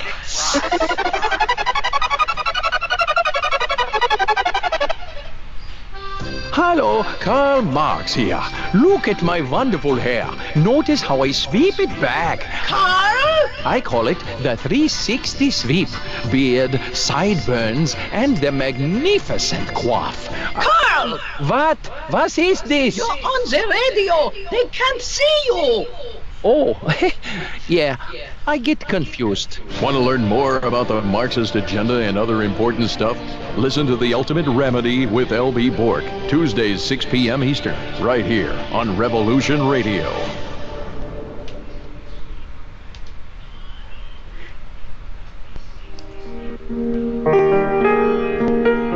This is Barbara DeLong, host of Nightlight Radio, inviting you to join me on a cosmic journey, exploring a metaphysical montage of spiritual material, covering everything from the mundane to the magical, UFOs to unicorns, and everything in between, including spiritual readings for those who seek enlightenment.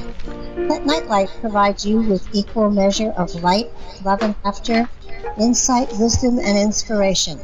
Monday nights, 10 to 12 p.m. Eastern, right here on Studio B, Revolution Radio at freedomslips.com.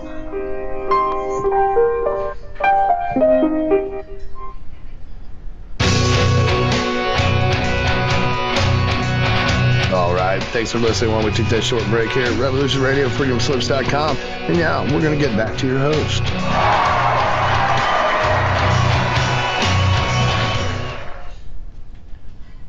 All right, Factor Theory Live.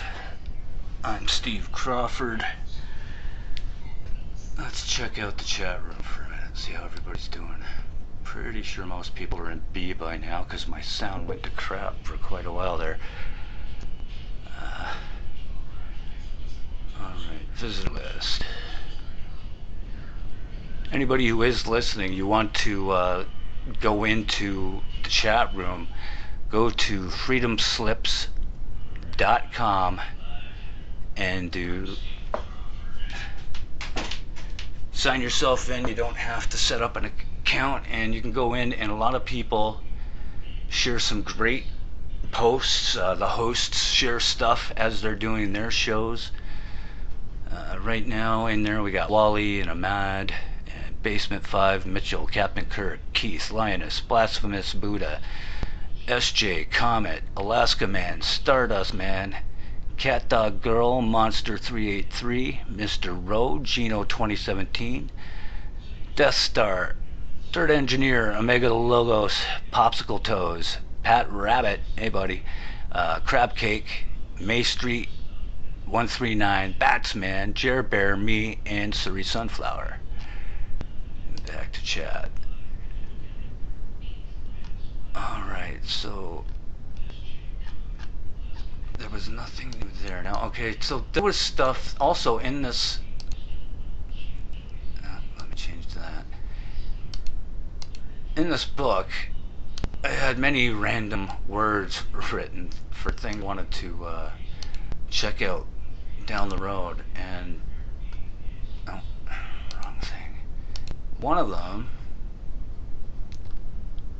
was this.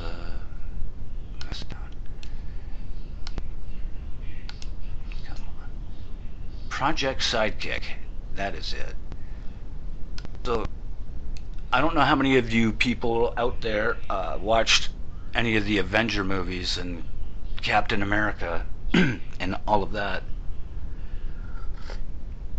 But in the last couple movies, they started using a technology that was like 3D. They were talking to somebody, but there was a 3D image of the person in front of them. Much like they've been showing these, you see Iron Man, he brings up his phone and taps it and everything appears in the air. It's something like that, but it's a 3D representation of the person that they're talking to. And Project Sidekick is a real thing that was developed to do just that as part of a holographic Skype application. So if you go to Wikipedia, you type in Project Sidekick, and the functionality says Sidekick has two modes of operation. Remote Expert Mode uses the functionality of the holographic Skype application, voice and video chat, real-time virtual annotation, to allow a ground operator and space crew member to collaborate directly over what the astronaut sees, with a ground operator able to see the crew member's view in 3D. Oh, okay, they're able to see what the crew guy's able to see, but in 3D. That is mind-blowing. Been seeing it in the movies, and I suspected they've had something like that, and if it's actually in Wikipedia now, they've probably had it at least 10 years.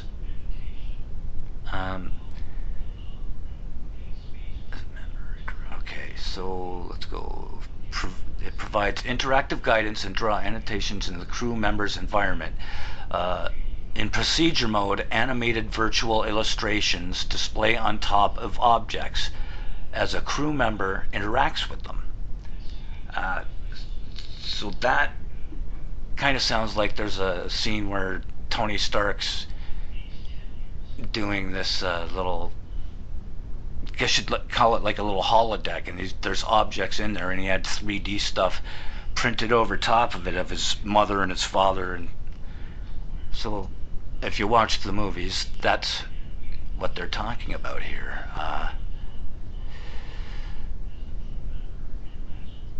Where did I leave off?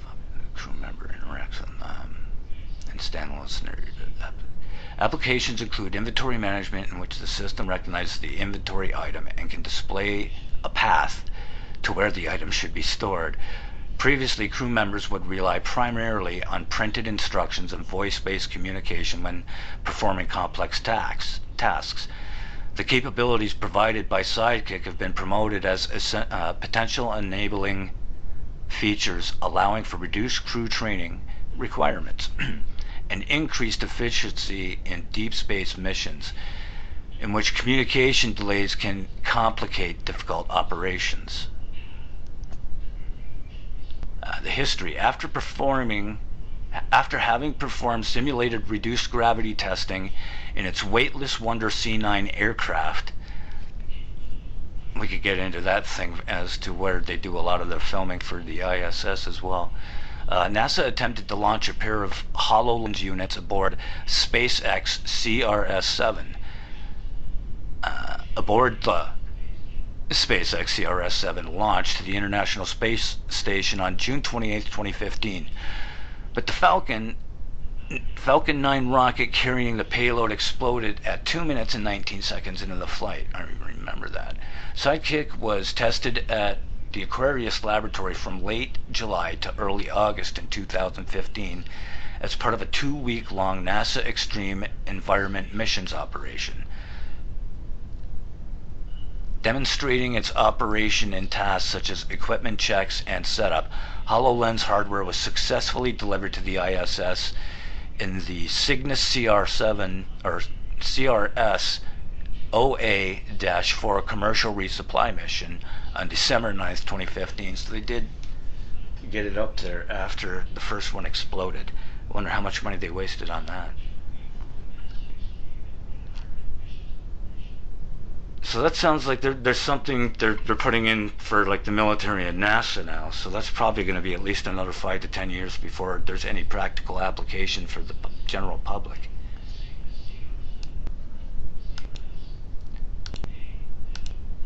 Now,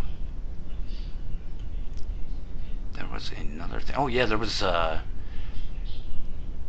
other day, Dr. Lorraine Day.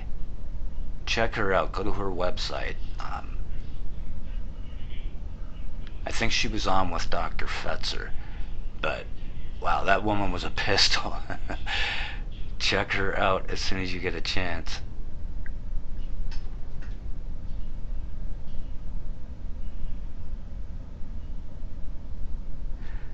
Okay, yeah, somebody had asked me a question and actually brought up a good point earlier on my Facebook. They're wondering if they think, because the Dems are starting to lose it. If Trump and Q are right, the Dems are starting to lose it, and they have to start at the bottom and work their way up and get all the people at the bottom that are protecting the people up top and stopping anybody from doing any kind of serious investigation or arrest on any of these deep state members.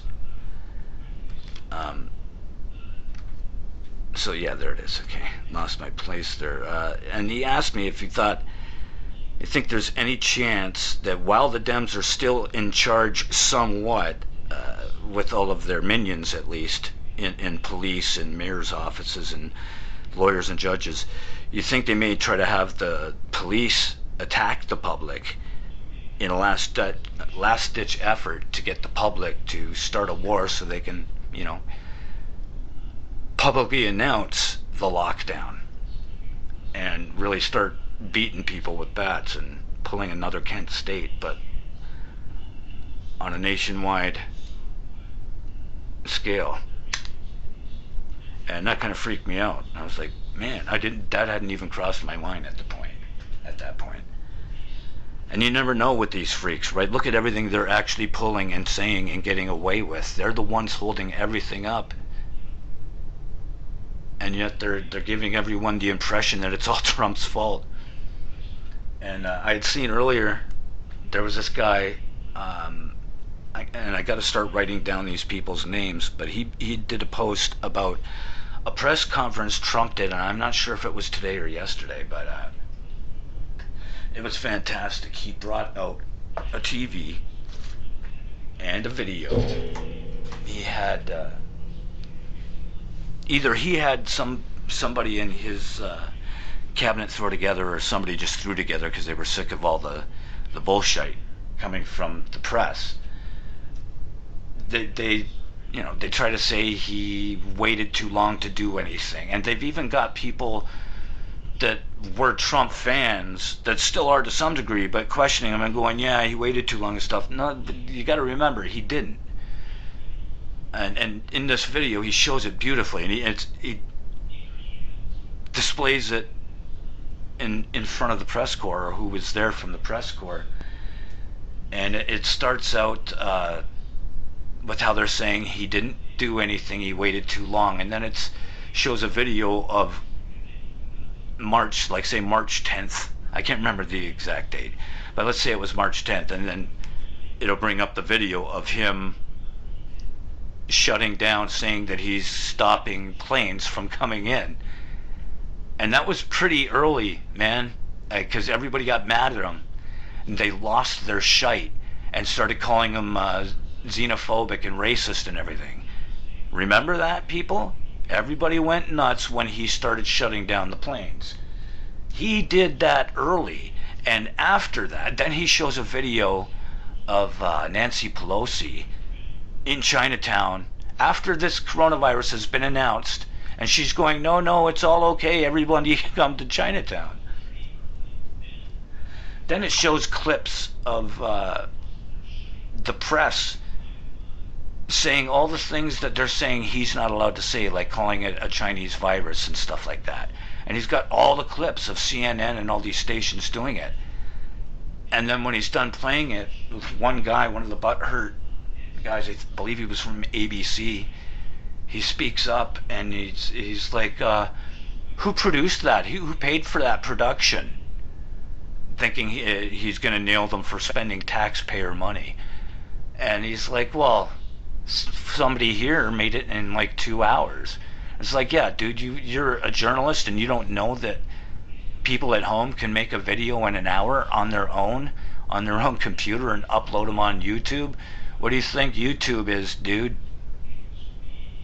And then when he realized that was a stupid question, he's like, well, why did you do that? He's all offended. All he did was show the truth. Oh, the one thing that really got them butthurt is there was a woman from the New York Times, and they played a clip of her talking about how everybody was treating him crappy and how he had actually done this and that, and they were just losing it. It was funny. Oh, man.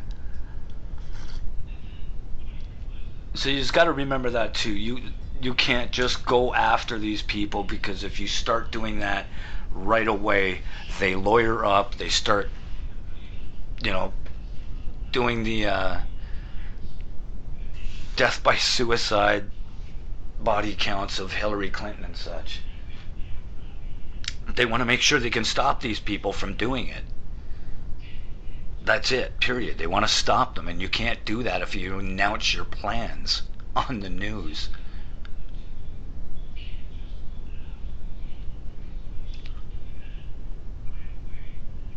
I'd be curious if anybody out there's a show called The Man in the High Castle, and I found it on Prime, and luckily it had already been out for a few years, so there was a few seasons to watch, and it was really neat. It was what would happen if the Nazis had won World War II. For those who haven't seen it, and in this parallel Earth, it's the Nazis and Japan that won, and America is gone. It's taken over by the Nazis. They're destroying things like the Statue of Liberty and stuff. And I'm trying to figure out how they come up with the name, the Man in the High Castle. But so anyway, there's this little underground thing going on, and it has something to do with a film. And then you find out that later that this film shows the Americans winning World War II, and everybody's going nuts on the underground trying to get the scene as the Nazis and the Japanese are trying to stop people and killing people from seeing it. If you have not seen that and you've got Prime, check it out. Okay, so this is a exopolitics.org with Michael Sala, his site. Man in the High Castle is soft disclosure of temporal war revealed in Cosmic Secret. And I mean, at this point, we can't disprove that, can we? It is a definite possibility. So this one was actually written by Michael. There's other contributors from time to time. So he says, I just finished watching the season finale of Amazon's The Man in the High Castle, and was stunned to see how increasingly focused on the idea of a temporal war. How increasingly focused on the idea of a temporal war, which has been the subject of two of my recent articles on the QAnon movement and the deep state. The fourth season's release, November 15th, was followed 4 days later by the release of The Cosmic Secret, where interviewees discussed the temporal war idea and further revealed the long history of extraterrestrial colonization on Earth and the secret space programs currently underway. In the Amazon series, an adaptation of Philip K. Dick's 1962 short story of the same name. Okay, so that's where it came from, 1962, but I guess I would have to read the books to figure out where they came up with that name, because it doesn't seem to be in the show. But anyway, we were witness to a dystopian parallel reality where Nazi Germany and Imperial Japan won World War II, and they occupied the United States, dividing it into 3 zones. The largest is a Nazi-occupied zone on the East Coast. The next largest is Japanese-occupied West Coast. And the smallest zone is a buffer area in between them called the Neutral Zone, which is dominated by members of a resistance movement. In the first 3 seasons, the plot revolves around a mysterious set of film reels showing our timeline, reality. Is it though, reality? Anyway, where Nazi Germany and Japan are defeated. The contraband films give Americans in the dystopian parallel reality hope as they witness their oppressors losing the war and being tried for their crimes. It's kind of mind-bending to think about this stuff. What a great freaking show this was too. Seriously, check it out. The American resistance movement spends much time duplicating and distributing the films in the first 3 seasons and are predictably hunted down and killed for their efforts. At the end of season 3, the plot evolves to where Nazis have now developed a portal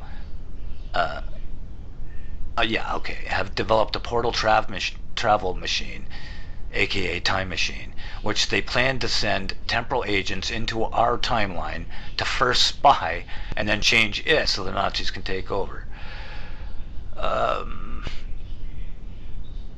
The portal time travel machine is located at a powerful geomagnetic anomaly located in the old mine tunnel in the Pocono Mountains of Pennsylvania, and we witness prisoners dying horribly in the initial experiments, which echoes what happened in the Montauk Project from 1970 to 1983.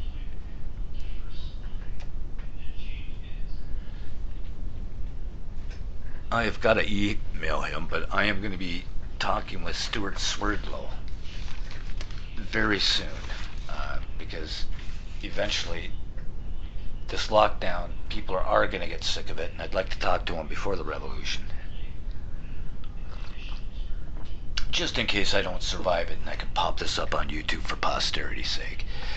Okay, so The Man in the High Castle is a very popular drama series whose pilot episode set Amazon's viewing records. So it's one of the shows that helped make Amazon what it is today. Most importantly, the series appears to be a soft disclosure of a temporal war that is happening right now. In parts 1 and 2 in this article series, he covered the portal time travel technology respectively used by the Deep State and U.S. military intelligence /Q in a temporal war.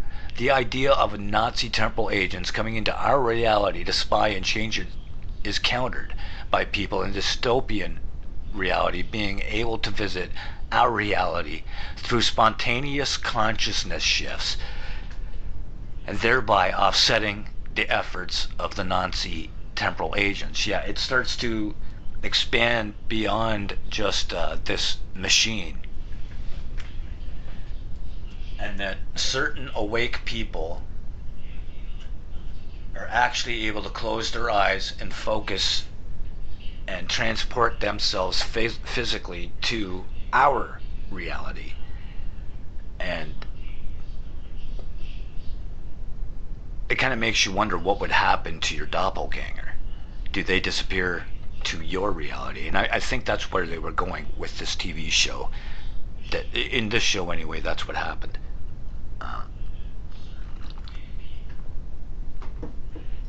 Okay,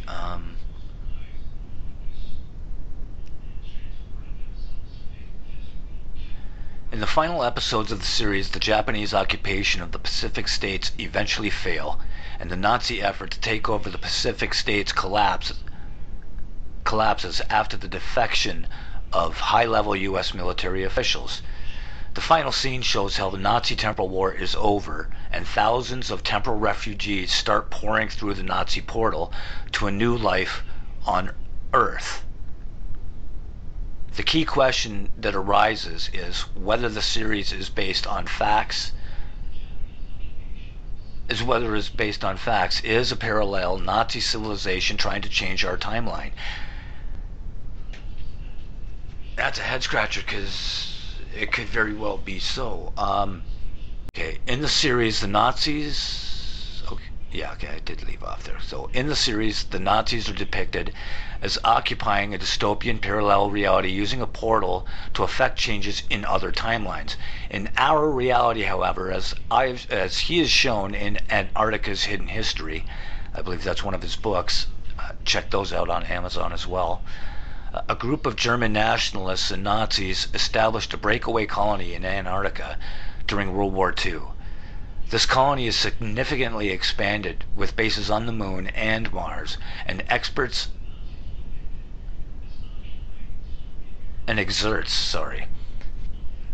guess I need to upgrade my glasses now too, a powerful influence over even beyond our solar system, as it explained in part 2 of the Temporal War article series. Put simply, Nazi German agents are trying to change our timeline from their ancient bases in Antarctica, the Moon, and Mars. Now, we know the Nazis all went down there just before the war. Not all of them, obviously, but a buttload of them got on the New Schwabenland and others, and their U-boats, and they established a base. It makes you wonder if at that point in time they had a Project Looking Glass or something, a two-way dimensional communication system set up with their Nazi counterparts to tell them how to play the long game here in this reality. Maybe they're hearing from another losing Nazi reality who went down to Antarctica just like our guys did, but got farther faster with the technology and sent messages to help our guys and then explain to them that, yeah, play the long game.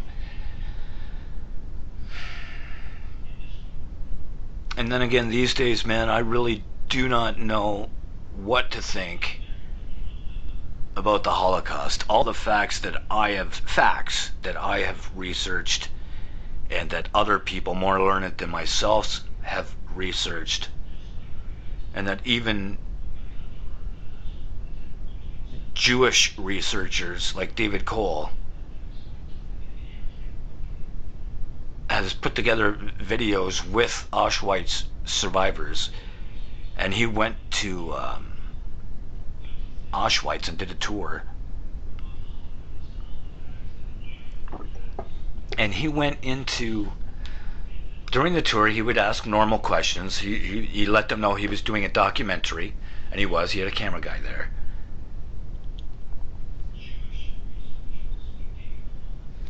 But he let her take the normal tour, and they got into the room that was the alleged gas chamber.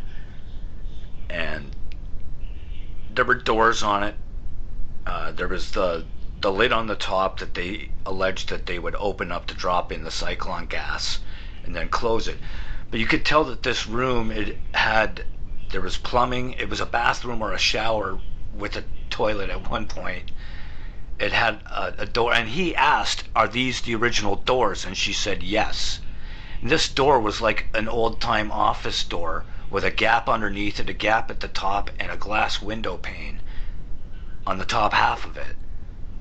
So, but he didn't say this to her, of course, and he was asking his questions, and then he would later, over top of the video, edit in his other things. And then he's interviewing Auschwitz survivors, and there's this one woman who is talking about how she worked with the kids a lot, and they had drama, and they had a theater, and they put on plays. They had a stage and a grand piano, not just a piano, a grand piano, and they were treated well. They had food. She even got all giddy remembering she was given an assignment to do something for the Germans as a job, a chore at the camp. And she was all giddy because she got to talk to a handsome German soldier. And she was talking about how they had given them, they were putting up curtains for them, and I'm just, my mind is racing, and I'm starting to get angry because I believed all the 6 million crap.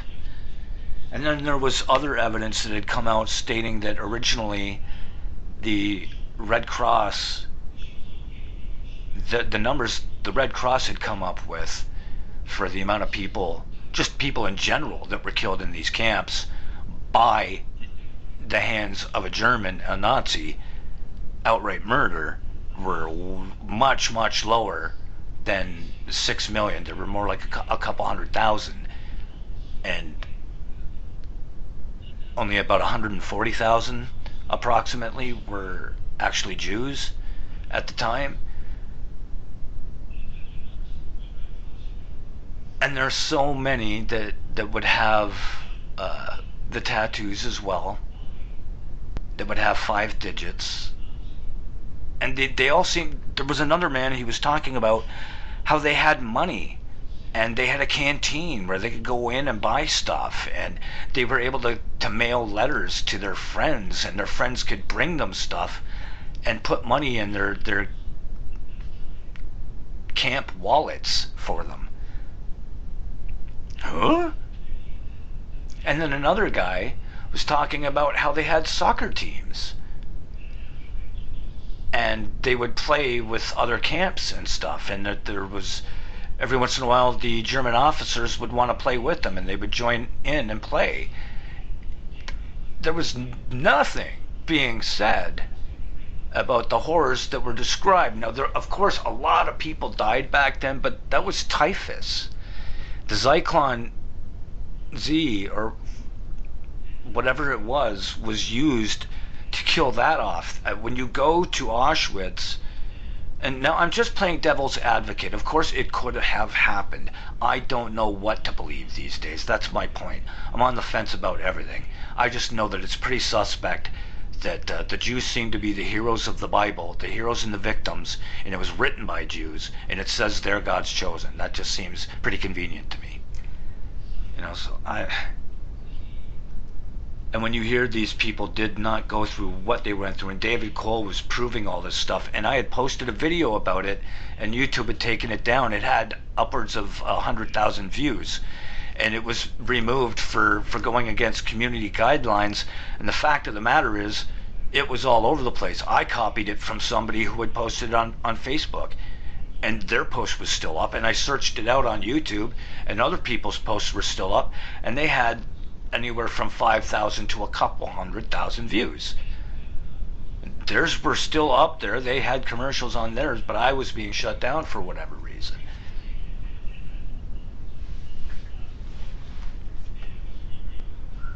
And that guy from Q was telling me, if you want to be heard and fly under the radar, do your thing, but do not talk about the Jews or Zionism. I kind of can't help it, because their hand is in what's going on as well these days. They have the contracts to a lot of the security and communications that are going on, and all the stuff that the NSA is getting, they get too.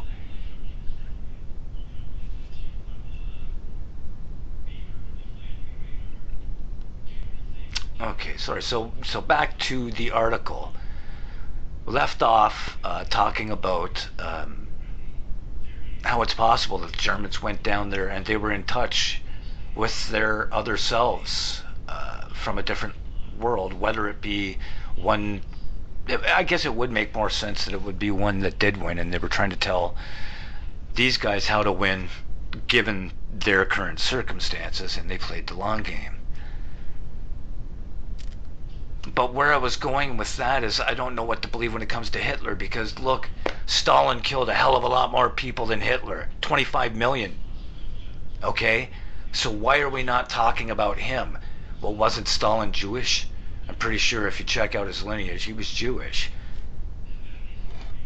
He came in as soon as they killed off the Romanovs. They hired mercenaries to come in and kill off the Romanovs and all 25 million of their own citizens overall.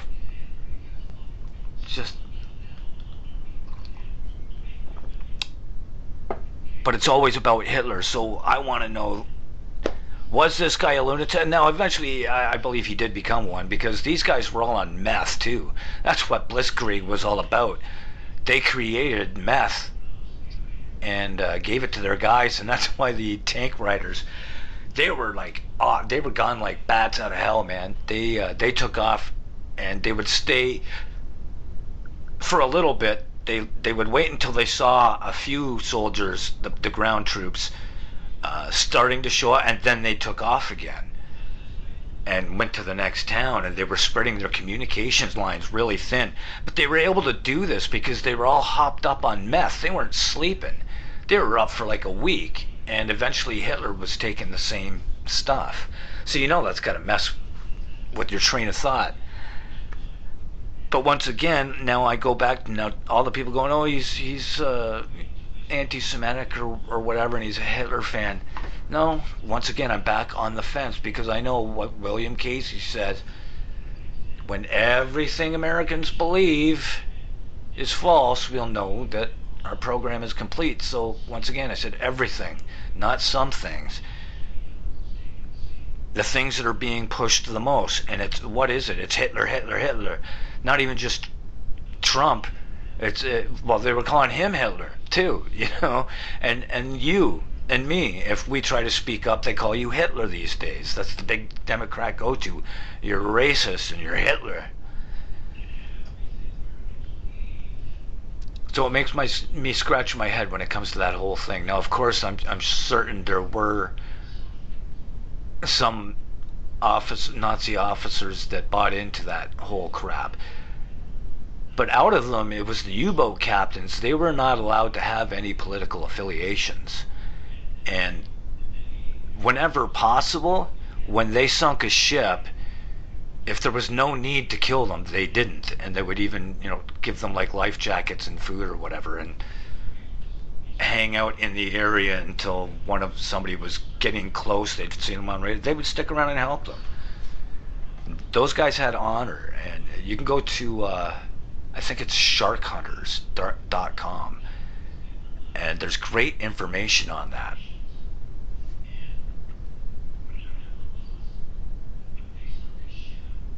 It's actually how I helped there was a band here in Canada called Harem Scarum. If you get the chance, look them up on YouTube. Fantastic songs. Fantastic guys. They're great guys. And they sound just as good live as they do in the studio.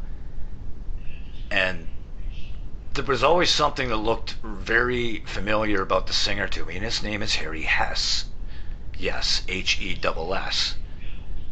And I thought he may be a direct descendant of Rudolf Hess. And I got a picture of them both, put it together, and they both have the bushy eyebrows, similar eyes. There's enough that you could say, yeah, they could be family. Maybe Rudolph was his great uncle or something like that.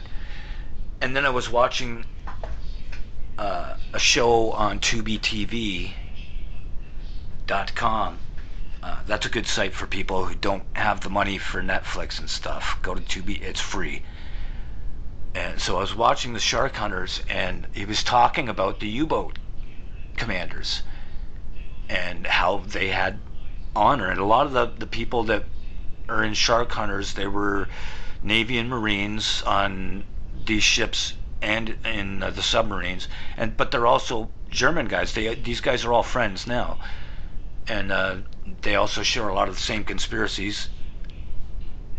And they were showing pictures, and they were talking about the names of some of these U-boat captains, and the one picture came up, and I spit out my beer and I hit pause because it was a picture of the guy's name was Hans-Georg Hess, Hess, and it was the spitting image of this guy, Harry Hess, from the band Harem Scarum. And you guys can look this up yourself. I believe the video is still on YouTube, and I think it's either Nazis and UFOs or Did Hitler Escape the War? You go to the documentaries on Tubi, and it's in there. But this picture looked like a spitting image of him, so much so that it could have been that, like, say they were filming a World War II movie and they were looking for someone to play a German U-boat captain. They could have hired Harry, and he could be wearing period dress, and it would be the spitting image. It could be his father. It looked that much like twin brother. I lost it. And he was saying how there were a lot of subs, after the war, as part of Operation Paperclip, that were distributed by the captured Nazis and stuff, and as part of the deal, some of them were allowed to relocate, obviously, through Operation Paperclip. Some went to Britain, some were in Germany, some came to Canada, and some went to the States, obviously. And this guy came to Canada, and they were given even some money and land and stuff, because there's a place in Toronto, or just outside of it, called Hess Village, even. And I just lost my mind, and I had brought it up innocently to Harry, because he was going to be on my show. I was going to interview him. I had interviewed the drummer, Darren James Smith. For anybody who's an Ozzy fan, you'll remember Jakey Lee. Jake disappeared for a long time after Ozzy. He had his own band. I can't believe I'm blanking on the name. Ray Gillen was the singer. Kiss drummer Eric was the drummer. But after that band, he went away for a while. And then he came back, and he was looking for a new singer. And Darren, the drummer from Harem Scarum, actually auditioned and got the gig. So he's now singing with a band called Red Dragon Cartel. They've got some great songs up too. Buy an album if you can, or check them out on YouTube. RedDragonCartel.com. And so I got a hold of Harry, and I was going to do an interview with him, and I was telling him, hey, dude, I just found out some stuff about your family. I don't know if you know it or not. And I told him about the show and where to go at what time to scroll to and hit play from about the picture. And he may have done it because, well, he got the message. You know how when you send a message to someone on Facebook and then their picture pops up under it once they've seen it, or sometimes it even says seen. So he saw the message. So I'm thinking he took a look at it, and he must have realized how much, if he didn't already know about Hans-Gerich Hess, he did at this point, and how much the guy looked like him. And he never got back to me after that, so I didn't get to do my interview. I was going to be interviewing his guitarist, Pete L'Esperance. The guy is the lord of the guitar face. Seriously, do yourselves a favor, go on YouTube, type in Hear 'em, Scare 'em, No Justice, and look for the official video, and just watch, listen to the guitar solo, listen to this guy's playing, and watch, he's doing this solo one-handed, and watch the faces this guy makes. Now, we have different political views. He's a card-carrying liberal, and I don't care, to each their own. I agree to disagree, but I guess he decided to take a look. He was smart. Took a look at some of my shows first and sent me a message. At least a lot of people don't even get back to me. I guess they look at my shows, and the old ones I did a lot of swearing. I know the hell you say, Steve. You swear? Oh yeah. I don't know if Mechanic's listening, but he's been to my YouTube page, and I'm sure he's seen some of them, and he can confirm it. But now he's with Jake. That's Darren, that is. And I wound up tracking this guy just by watching documentaries, man. I was bored. I have a back injury, so I can't even sing in bands anymore. For anyone who doesn't know, I was a singer-songwriter. I was offered a record deal, but the record company thought they were talking to me. They were actually talking to my bass player, who was overweight. All the guys in the band were overweight at the time. I was a little overweight at the time too, but I was in the type of shape that 2 months of working out, I would look fine. Plus, I had a voice at that point in time, and they wanted me because of my voice. This guy didn't tell me about it. He literally he told us that we were offered a distribution deal, knowing that I would outright say, F that, we need money to record. And then he told us about a Japanese company that wanted us, but we'd have to do some talking to figure out how much they could give us. And I left it with him, and then the next thing I know, he was supposed to be the best man at my wedding, even. So it's my wedding day. He's not showing up. I had to get my brother to stand up for me. And I call his brother afterwards, and I ask him what's going on, and he tells me, oh, didn't you hear? I won't say his name. Buddy packed up, and he moved to the Philippines. He found a girl online there, and they're going to get married. I'm like, what are you talking about, right? So it was years after this. He tells me, we're doing, I don't know if you guys down in the States, how many of you heard of the band Saga? Their hit song was On the Loose. No one can stop us now. Tonight we're on the loose. That band, if you know the song. And we were doing a little mini tour with them. My buddy was the guitar tech, and I was selling merch for the guys. So after the shows, we'd all get together and party. These guys were all chronic pot smokers, and funny as hell to party with. And so they're all in a room, we're all partying. We get very lit, and the guys all leave, getting to the point where we're just about to get ready to go to bed, and this guy starts crying because he's seeing at this point that I'm I'm born for this, right? I'm living my dream. I was meant to be on the road, going from hotel room to hotel room with a band. So he starts crying, and he admits to me about how these guys at, it was called Paris Records, apparently the band Helix is with them, and they wanted me but not the band. And I was stupid at that point, and I forgave him. I was like, well, you're not going to screw me over again, right? No, I promise. Then I was going to do a ghost hunting show, and my ex and I were breaking up. I got hurt at work, messed up my back. Her and her family thought I was faking, and I had lost my band, lost everything.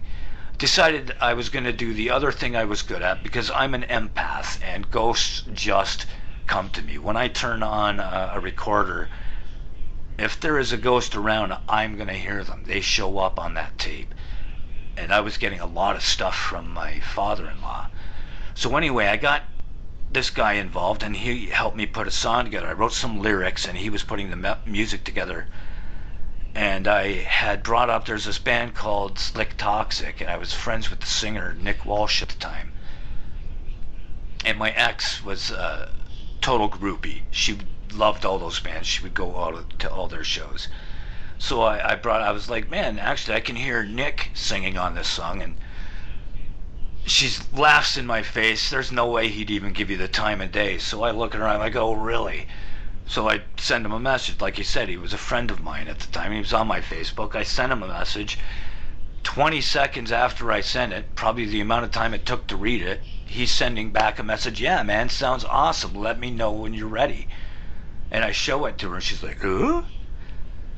So anyway, the long and short of it was, I was giving this guy another chance. I brought him in on it. I even got the band Helix involved. He had never met the guys before. So there's the singer, Brian Vollmer. He wasn't involved, but Daryl Gray and I were good friends at the time, and I lost him as a friend over this because of this guy. So Daryl was involved. Their newest guitarist, who replaced Paul after Paul died. Paul was a sweetheart. Check out Helix too. You want to see a great video for the way 80s rock was, a great performance video. Look at Wild in the Streets by Helix, the official video. And buy an album. Or at least download a single. So I had the guitarist who replaced the guy from that video that I just told you to go check out. And the other guitarist, Brent, great guy, and he's into video editing himself, and he's a big fan of Stanton Friedman and ghost hunting and all that stuff, so he was right down with it. And then Daryl was involved as well, Daryl Gray. And I had told my buddy, no matter what, because I'm the one arranging it all, putting it all together, and liaising between everybody. And these guys are like rock star guys who don't have day jobs. They also do gigs at night. So if they're going to go ghost hunting with us, they're going to have to cancel a gig. So if they do, make sure you show up. Well, this guy was blowing it off. And the worst part about it was he wasn't calling us to cancel. So I couldn't even give these guys a heads up. And predictably, the guys from Helix start bitching me out. So then I get mad, and this Dean guy, he even chimed in and goes, yeah, Steve, what's that all about? This guy's the one who held us all up and canceled without telling everybody. So I lost my shite, and I start freaking out. And while I'm freaking out, this guy starts messaging the guys from Helix behind my back, yeah, Steve's going to cut us all out and take everything for himself and blah, blah, blah. So they decide to listen to him. I had gotten into how, look, this guy had just admitted to me how he had ripped me off from a record deal, and that you can't trust him, you can't believe him, and now he's messing with the show. They chose to trust him over me after being my friend. Then they were all going to do this ghost hunting detective show together, and Canadian Ghost Detectives it was going to be called, and that fell apart right quick. I lost 3 good friends because of this guy, all because I try to see the best in people and give them second chances. So that's kind of how I got into it. I had to stop performing live because I couldn't stand, and I couldn't perform, run around and put on a show or anything. And because of all the head injuries I had, I was having a hard time remembering lyrics, so I had to have a music stand.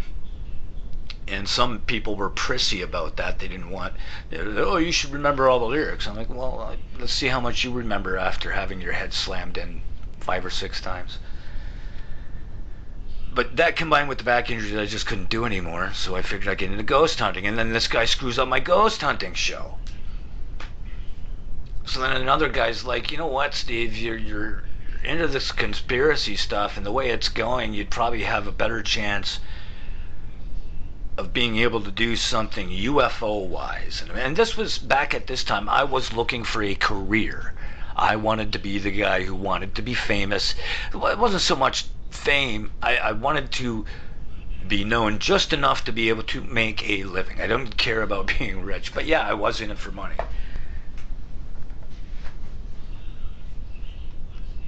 And I did not get the chance. Things fell apart with my ex again. She got together with this guy that was, and you've got to be very careful. This is for fathers who are going through or about to go through breakups and custody issues. I want you to be very, very careful about what you sign. You take a very good look and you make sure that everything you want is there in print. And you even make sure when it lists your rights and responsibilities, the things that you have to do. The reason I was ultimately able to win and get my daughter back into my life is because just before my rights and responsibilities, it says including but not limited to, which essentially means that I'm not beholden to any of those listed rights and responsibilities. I could call my ex and say, I want to take my daughter for, I don't know, a week, especially now, right? Given there's a lockdown. If I want to take her for a week, I can. And she's got no good reason to say no. So you really got to watch to make sure you don't get ripped, because I was stupid and I decided to trust in the system. And now she got to the courthouse just before me. Now, here in Canada, if you can't afford a lawyer, you can go to what's called legal aid, and you'll get a lawyer that will, for free, but they don't actively pursue your best interests. They really don't. They just try to get you the basic and do the minimum work they can, because they're just getting a set fee for doing it. She got there first. She was employed. I was not. I was awaiting disability. I was stuck on welfare, and at that point here in Canada, welfare was about $560 a month, and my rent, I lived in a tiny shithole apartment. It was not even a 1-bedroom. You couldn't even really call it a bachelor. The bedroom, there was enough room for a futon folded out, and it touched from wall to wall. It touched both walls. So I had room for that and like a TV and my computer. And that was $400 a month. And then your internet, entertainment, phone, there's another $120. That leaves you, what, $40 a month for food? So it's not a prize, trust me. I would much rather be working than anything else. So you make sure, because this guy, we sat down in the office and it was like five minutes before 5 o'clock on a Friday. We were at the courthouse for 1, and he held us off till the end of the day. And I told him everything I wanted. She said everything she wanted. We agreed. He went and put it on paper for the first draft. I looked at it all, agreed. We both signed it. Then he went to make the second draft, the final draft. Did a quick glance. Like I said, it was 5 to 5 at the end of the day. If I didn't sign that paper at that time, I was going to have to wait 1 more week to see my daughter. So I took a quick glance, seeing, yes, my visitations, yes, my weekends, my nightly phone calls. Yes, I get shared responsibilities. Okay, fantastic. One of the things she was supposed to do is she was going to be moving to Hamilton, which is 40 minutes away from me. And like I said, I was on welfare. I did not have a car. She was supposed to be, and she did. She was supposed to be responsible for transportation. This guy took it out of the paperwork at the last minute, knowing I did a quick glance. So then when it came time for her to come pick up my daughter from a visit, she decided to do it early during my week-long summer visitation. And she told me, oh, you know, I can do this and I don't have to bring her if I don't want to. So I looked it up and I was like, okay, well, technically I have her for 2 more days. She called in the police. She gets out of the car. She's, oh, I'm in fear for my life. And then immediately starts ranting and freaking out and calling me a bun. And I've got a camera going. I've got my audio recorder going. The police are watching. They see that I'm filming, recording everything. And she's doing this on the street in front of all the neighbors.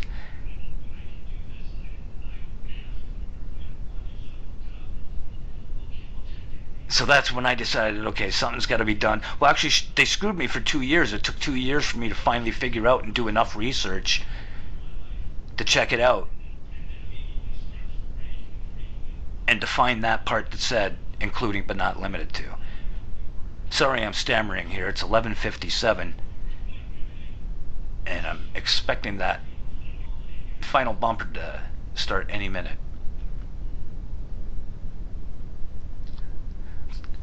So in conclusion, for fathers, make sure you check out your local rights extensively. Type in a specific question on Google. What does a father, what are my rights as a father in Indiana, in Illinois, or wherever? And you will get a specific answer, and then follow it up. Then look up Royal Admiralty, Maritime Admiralty law, law of the land, law of the sea, cemetery law, rule of law, all of these things. And look for the things that can tie into your local laws, and be prepared. Have things in point form. So if you do get a lawyer, tell the lawyer, I've looked up this, this, and this. I want you to base our case on this. Here's a list of the things I want. Make it happen. And you go in prepared. That's what you need. You need to be able to floor these lawyers. She got the lawyer before me, but as soon as we sat down in front of a judge, I got to talk first. And when the judge found out that I had been kept from my daughter, and she even stopped me from calling her. When I told her this guy grabbed my daughter's butt on the phone while I was talking to her. She was 3 years old. Of course, red flags went up. So I lost my mind, and I told my ex, I don't want him around my daughter. Tell him to keep his hands off her. She cut me off. As soon as the judge found that out, he started giving me everything. Well, okay, his stuff is his visitation immediately reinstated, weekends reinstated, phone calls reinstated. And he's like, oh, but Your Honor, we haven't even gotten into this and whatever. So that's all he had to do was tell the truth. The judge asked me what happened. I told him, and he's like, oh, really? And he got mad. And this happened at Christmas. They shut me down at Christmas time from seeing my daughter. So really, guys, fight for your kids, because they deserve it, and so do you. Too many people commit suicide every year, these fathers, because they don't know what to look for. They're told that the woman has all the rights. That shite's changing now. Judges are starting to lock up women who aren't paying, who are taking money from the fathers, bankrupting them, but still not letting them see their kids. Okay, it's 12 o'clock. They got to be kicking in now. Have a great day. Take care. Factor Theory Live.